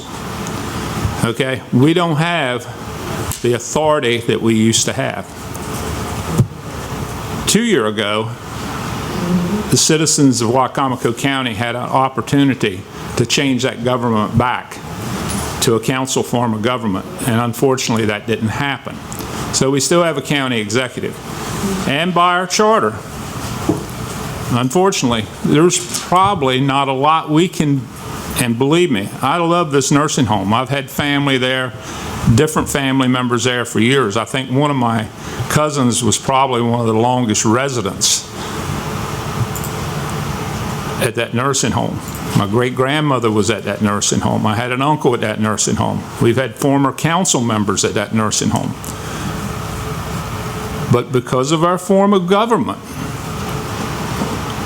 we can't sit up here and tell you that we can fix that problem. The problem that apparently we're having now, we were in a closed session before this, and unfortunately I can't talk about it because it's personnel, and I would really get chastised if I brought out anything that was said, but I'll put it this way. It was a pretty picture painted, and that's all I'll say about our meeting earlier tonight. But that's where we're at on that. I wish I could sit here and say, hey, I'm going to go over there and I'm going to straighten things out, and I think every other council member at this table would like to say that. We can't do it. The charter of this county dictates what we can do and can't do. So that's all I have. Thank you. Jenny. If you saw me crying today, excuse me. If you see me having tears in my eyes today, but I never thought that I would have to deal with this issue, because I knew the care that people gave my aunt, my brother, my cousin Mary Pinkett. Cousin Mary stayed 2 weeks. The staff knows all the patients, whether they work on the station or not. Now, I've got something I'm going to play for you. And I'm so glad my aunt is no longer there. If I can hear, I might have turned it off. Wait a minute. My Aunt Roxy was called Foxy Roxy. You know Foxy Roxy. That's her singing. That's the activity. That's the activities. She loved to dance. And she loved to dance. That's her. That's my aunt. And that's in the activities. Now, I just heard tonight the activities is not going to be. I heard that the evening snacks is taken away. Why? Why? And as Joe said, I'm not saying I'm glad my aunt's gone, but I'd probably be in jail if I knew that my aunt was being mistreated over there because of lack of staff. But my aunt's no longer here with us. The only thing I know to do, if you can call me or call the NAACP, organizations that fight for labor, that's the only advice I can give the people. You have to be willing to work together as a group, not one individual, as a group, whether you are still employed or not employed, and stick together, because numbers mean a lot. Numbers mean a lot. And I can refer you, I'll get the addresses to your local legislators, the Eastern Shore legislators, write a letter to them. I'd write a letter to the governor, the attorney general, anybody, the state, Cherie Sample Hughes is one, she wrote a great letter to us and talked about the assets that this nursing home has given us and made us proud. Now, when I got the first call about 2 weeks ago from Wendy, tears kind of bothered me a little bit.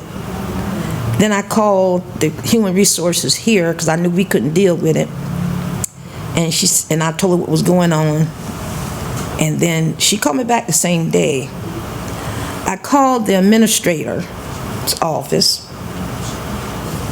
and left a message, gave her one of her, I won't call them secretaries, administrators, assistants, my phone number to call me. It was on a Thursday. I never received a call. So understand that she said in a staff meeting that she spoke to me. No, she has not. She didn't speak to me. I mentioned it to her today in our closed session. I said, I left you a message for you to call me, and you didn't do it. I talked to Reverend Watson, was on vacation. I called Lisa. I called Monica. I called John. I called all the council members to let them know what was going on. And I gave her a courtesy call, because I wasn't expecting to hear from her. I gave her a courtesy call so she'd be aware of the concern that was going on in that nursing home. And like you said, we're all, I'm getting older. I may have to go there. Everybody's getting older, and one day they're going to be, who's going to take care of them? Some people don't even have family. The only family they have is staff. And you're going to treat the workers that way, right down to the people that carry them, like the girl that carries the people to the doctor. Yes, oh yeah. Messing with her. Yeah. Messing with her. Yeah, the guy that cuts the grass, they took a lawnmower. Took the lawnmower, let him, the riding lawnmower, told him to cut the grass in the heat. Yep. Heat index, it said excessive heat to stay out the heat. Wouldn't even have a stroke. You can't wear shorts. But I'm just saying, this is awful. This is intimidation. And it's similar to what's going on in the White House. Yes, Lord. Yes, indeed. It's similar to what's going on in the White House. Yes. It's right here in Wicomico Nursing Home. That is right. And if we can't do something about it, you group can do something about it. The community can do something about it. It's evil. I can't say what I want to say, but I'm going to say this, and I wasn't going to say it, but I'm going to say it anyway, because I like to always be funny, because I've been saying the whole time y'all were testifying. It was a song out years ago when I was in high school called Don't Mess with Bill by the Marvelettes. And I'm saying, Shane Shields is saying, don't mess with the Wicomico nursing.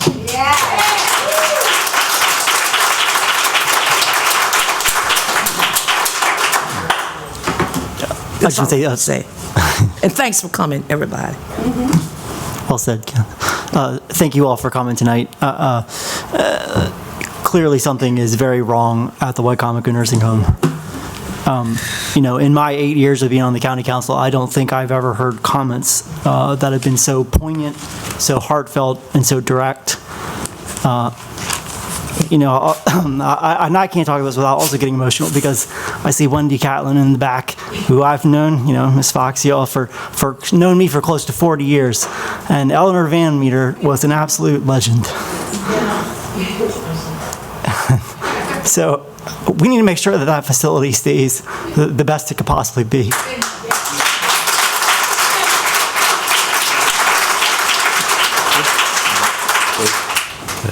Just kind of to reiterate what others have said, we've known that Wicomico Nursing Home is a treasure for many, many years. I was on the council 25 years ago, and it was then also.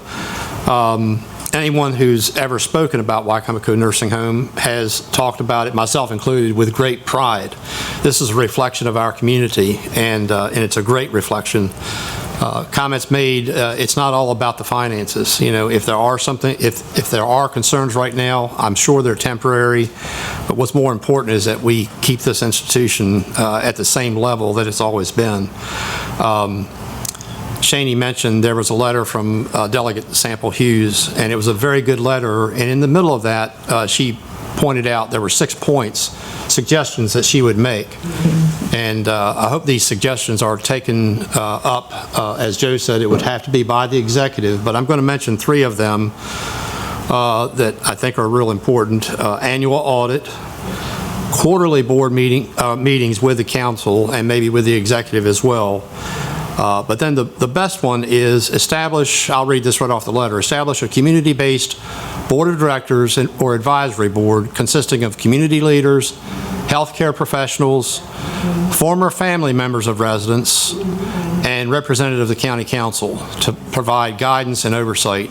And I think that's the most important one, that if we can put that in place tomorrow, as soon as possible, then we'll start getting back towards where we can make that facility and maintain it as great of a facility and institution as it has been all along. So, thank you. Chip. I'm going to pile on the nursing home. Could all the current and former employees please stand again? I want to say thank you all for your time, your dedication, your passion for patient care. Please don't give up. Hang in there.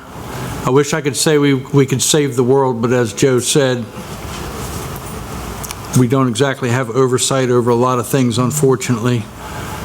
But we appreciate what you do. 3.5 years ago, right after I was sworn in, I took a tour over there, and it was one of the cleanest facilities I've ever seen. All staff members were properly dressed, neatly dressed, polite. The patients had smiles on their faces. I took note of that as I walked through the building. So thank you all. Hang in there, that's all I can say. We talked about fire departments earlier. We have 2 fire departments, county fire departments, celebrating their 100-year anniversary this year. Hebron, Pete Peterman, thank you for everything you guys do.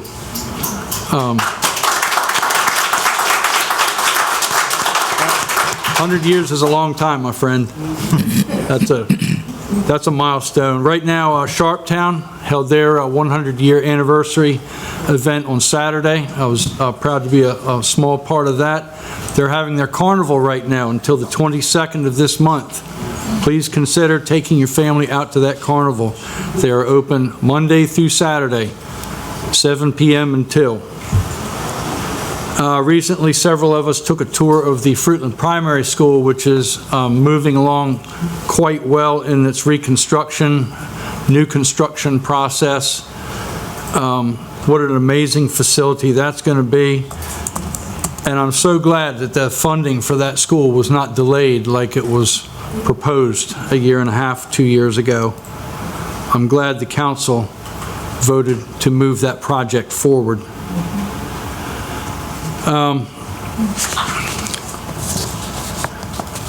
With regard back to the nursing home, I heard the words toxic work environment more than once tonight. We're getting mixed messaging with the emails we've been getting past couple weeks and what we heard tonight. There's clearly a problem. And we should not be hearing toxic work environment in the nursing home or anywhere else for that matter. I have a statement I have to read.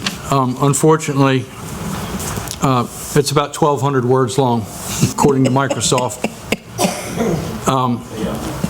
In 3.5 years, I've seen a lot of stuff go on in this county. I've seen every council member up here be accused of one thing or another, violation of the charter, violation of the Open Meeting Act, violation of breathing, you name it. I like to go through my day-to-day existence with as little drama and controversy as possible. Unfortunately, the past 3.5 years, that has not always been possible. I do not engage in conversations on social media because those discussions typically contain more opinions than facts. My following presentation has 3 parts: the overview, my statement, and what's next.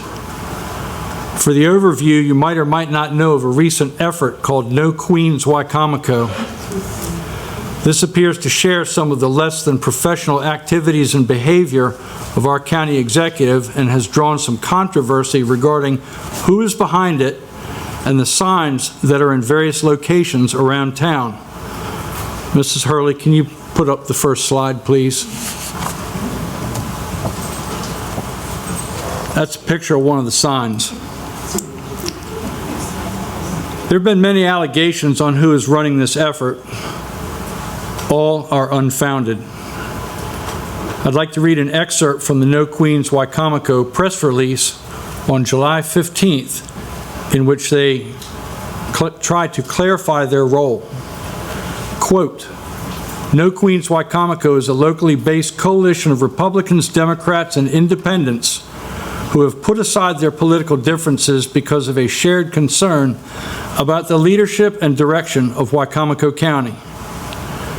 No Queens Wicomico is not funded by, directed by, or formally affiliated with any candidate, campaign, political party, or county official. No candidate or campaign controls our content or directs our activities. End quote. Despite this statement, I've been accused, along with the business that I formerly owned with my wife, with being part of this effort and printing these signs at no cost. I wish those involved in these false and defamatory allegations had simply picked up the phone and called me, and I would have been happy to answer their questions and any concerns they might have. They would have saved everyone from hearing the statement that I am about to read. I have been advised by close friends, business colleagues, and legal counsel that due to the disparaging nature of such false accusations, a public statement on my part is not only justified, but necessary. My statement is as follows. First and foremost, I have no part in the No Queens movement. Full stop. I have not provided any funding, nor been asked to print any signs, or any materials, nor have I printed any on my own, and I have actually never had my hands on a No Queen sign, something I understand the county executive cannot claim. To be clear, the same goes for the business that I formerly owned, never involved. As far as my former business being accused of being part of this effort, we sold the business back in March. So those making these accusations, who include the county executive in a recent interview, and I have the tape, a deputy with the sheriff's office who operates on social media using a fake profile, and I have the screenshots, and another person who is in the close orbit around the county executive should get their facts straight. Mrs. Hurley, can you put up the second slide, please? I like visual things. This is a post which might or might not have been removed by now due to its false and defamatory nature. I am the past chairman of the board of the Salisbury Area Chamber of Commerce that currently has 700 members, and I currently serve on both their board of directors and executive board as an ex officio member. The fact that these false and unfounded accusations have been levied against one of their chamber members is unconscionable. Our former business, a new business owner, 5 months in. I brought this to the attention of the president and CEO of the Chamber of Commerce as a heads up that an innocent business could fall victim to this type of situation simply because their thinking does not align with the executive. This does not sit well with the business community. For an administration that claims to be business friendly, this type of behavior sends a completely different message. I've also shared this information with the new owner of our business, who is undoubtedly and justifiably concerned. I've also shared this information with many of my colleagues in the business community as a heads up as to what can happen if you don't toe the line.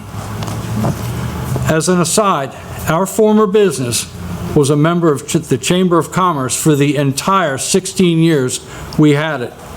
In those 16 years, we donated hundreds of thousands of dollars of goods and services back out into the community in an effort to be a partner to the many good things happening in our area and to be a positive influence in the community in which we served. So that's my statement. Now for what's next. How can this unfortunate situation be fixed? We have just over 3 months left in our terms, and we've reached a fork in the road. Option number one is for all this divisive rhetoric to stop immediately. That's easy. We just stop. And we could all get down to the business of running the county properly and dealing with the problems that, as we saw tonight, we have. The other option is if this divisive rhetoric and false accusations and information continues. If that's the road we take, I will be at every council meeting from now until the end of November, and there are 7 meetings after tonight, with more pictures, screenshots, video clips with timestamps, copies of interviews, and additional information that will help the public get a clear understanding of what has gone on and is going on behind the scenes in some of the things that we have had to deal with in the past 3.5 years. All this is factual, with documentation, proven. No allegations, no broad statements with gray area. In addition, I will take whatever measures are necessary to bring the full weight of the legal system down on those spreading these false accusations on not only me, but others as well. Make no mistake about this. These false allegations were made by some people representing Wicomico County, which leaves the county in an unfortunate legal position that will likely involve taxpayer dollars for legal expenses. So, to those involved that might be listening tonight, I urge you, choose carefully. I'm retired now. I have time on my hands. It is one thing for an elected official to make statements about another elected official, but when those statements are proven false, and that is an entirely different story. When innocent people and businesses are affected by the spread of false and defamatory information, a line is crossed and will not go unanswered. Please do not perceive this as an attack on the county executive, as that is not the intent. This is a response to what has been sent in my direction. I do not condone personal attacks on any elected official or anyone else for that matter, especially by people in positions of leadership, as they are held to a higher standard and they are supposed to be setting an example. When faced with such circumstances as this, it is imperative to respond. This is a response to the reckless and unprofessional behavior that we have seen for the last 3.5 years. While I respect the right to free speech, we need to understand that we are not free from the consequences of that speech. If anyone would like more information on anything that I've spoken about tonight, please feel free to contact me by phone or email. As I said, I do not have conversations on social media. I never have, and I never will. I will be happy to provide any information that you want. The only disclaimer is, if that information is in the county email or phone system, you will have to submit a PIA request and go through the proper channels. But otherwise, I have a book, a diary, if you will, of everything since the day I started, since the day I was sworn in, because I've never done this before, and I thought it might be a good idea to keep track of what went on during my term. So, thank you for your time tonight. Thank you for the opportunity to share this statement. And Mr. President, that's my 1,199 words.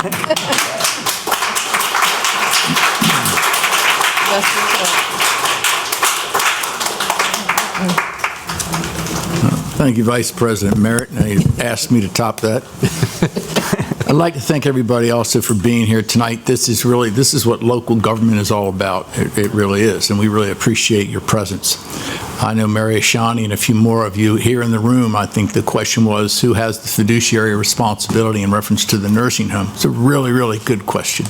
And it's one of the first things we started evaluating probably within the last week. I'd have to thank Shani Shields. She called me immediately, terribly upset by it, and we've been trying to sort through it at once as soon as that happened. As Dave said, Cherie Sample Hughes also sent an absolutely fabulous letter. We'd love to try to get our hands on it for you because it was to the point, just about a little less than 3 pages long, but it really helped sort some things out for us. But we are trying to work through this right now as far as where things are and what the roles are. As we've had one meeting, and then we'll be reviewing everything that we've discussed with legal as time goes on here, and try to do it as quickly as possible. The executive did hire the director. As we understand it, the executive has that authority. Normally, something to some degree might require county council approval, but that's with department heads, and the nursing home is not a department of the county. So that's how that plays out, and that's why there's a lot of gray areas right now. In regard to any dismissal at this time, I would have to say it appears that would also be within the realm of the executive's office, not the county council. It's a bit of an odd one because the county council does also act as the Wicomico County Board of Health. And the Wicomico County Board of Health does have some oversight on the nursing home, but that's going to be what the gentleman over there in the striped tie is going to have to sort through over the next few days, and I know he relishes that. I apologize for not having more direct answers, but this is new to us as well. Joe can testify to it. Dave did before, but we've both been in it for 20 years. We never found a reason to have to be concerned about how the nursing home was really running, and especially to this level. To me, that really does, without passing judgment one way or the other, I think it does speak volumes. But again, we're going to be reviewing this. We're hoping to find a better way quickly to define the rules that are in place and what the options might be. We will also, without question, address these concerns again with the executive branch and try to figure out how we can make some sense out of this and correct the ship that's been doing so well for perhaps ever, with everybody's families, generation to generation. So we want to get that taken care of. So that's where we are. Thank you so much for coming out. It's fantastic. I sent a note to Jeff earlier. I said, "What are all these people here for, Jeff?" We got through the fire service. We got through one other thing, and you all are still here. Sorry to keep you so late. Thank you very much. Entertain a motion to adjourn. Second.